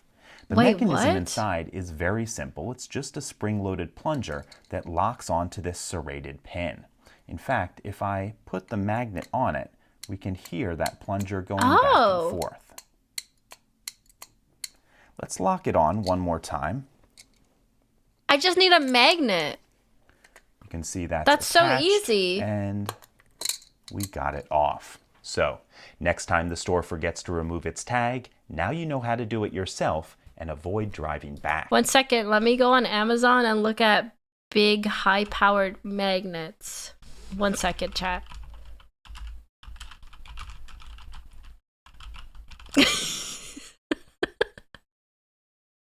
For no reason at all. Not related to this In video. any case, that's all I have for you today. If you do have any questions or comments about this, please put them below. If you like this video wanna and get you'd like that to see strong more of like a it, please magnet. subscribe. And as always, have a nice day. That's my Thank you. streamer. Sorry guys, no model today. I bought an industrial magnet and it's worked my phone.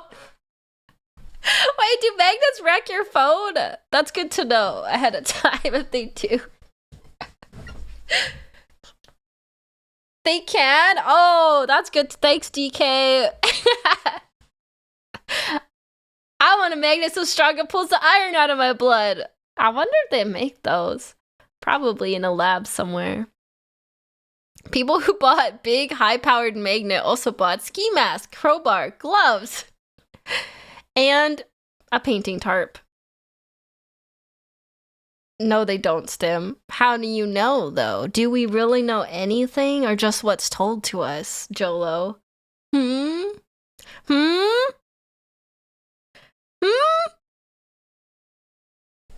Anyways, that was a fun day. What's the tarp for, Stim? Hey, I've seen Dexter. Exactly. I think I'm gonna end stream there, guys. My voice is kind of getting worse. And we got a collab tomorrow with Sotek. I need to have a little nappy. Princess needs a nap. Get out of here and feel better. Thank you, Perseus. We have a total war collab tomorrow with Sotek. I still don't know what I'm playing. I'm taking suggestions on what faction to play. I'm gonna have a little nappy nap now. And maybe make some chicken noodle soup from a can, because I ain't making it from scratch. Slanesh, Chaos Dwarves, Minotaurs, Space Marines. Reston, we need you at 1000%. Ah, thank you. Oh yeah, I have to go to the store actually before it closes, or before the roads close, because it's gonna blizzard again. I gotta get water. I gotta get canned goods. Gotta get preservatives. You know, in case the world ends. Skaven. I should try Skaven. Yeah, I wanted to play Ecrit. Okay, I'm yapping. Goodbye. I'll see you tomorrow. Bye-bye. Thank you for hanging out with me. It was a fun day. Bye-bye.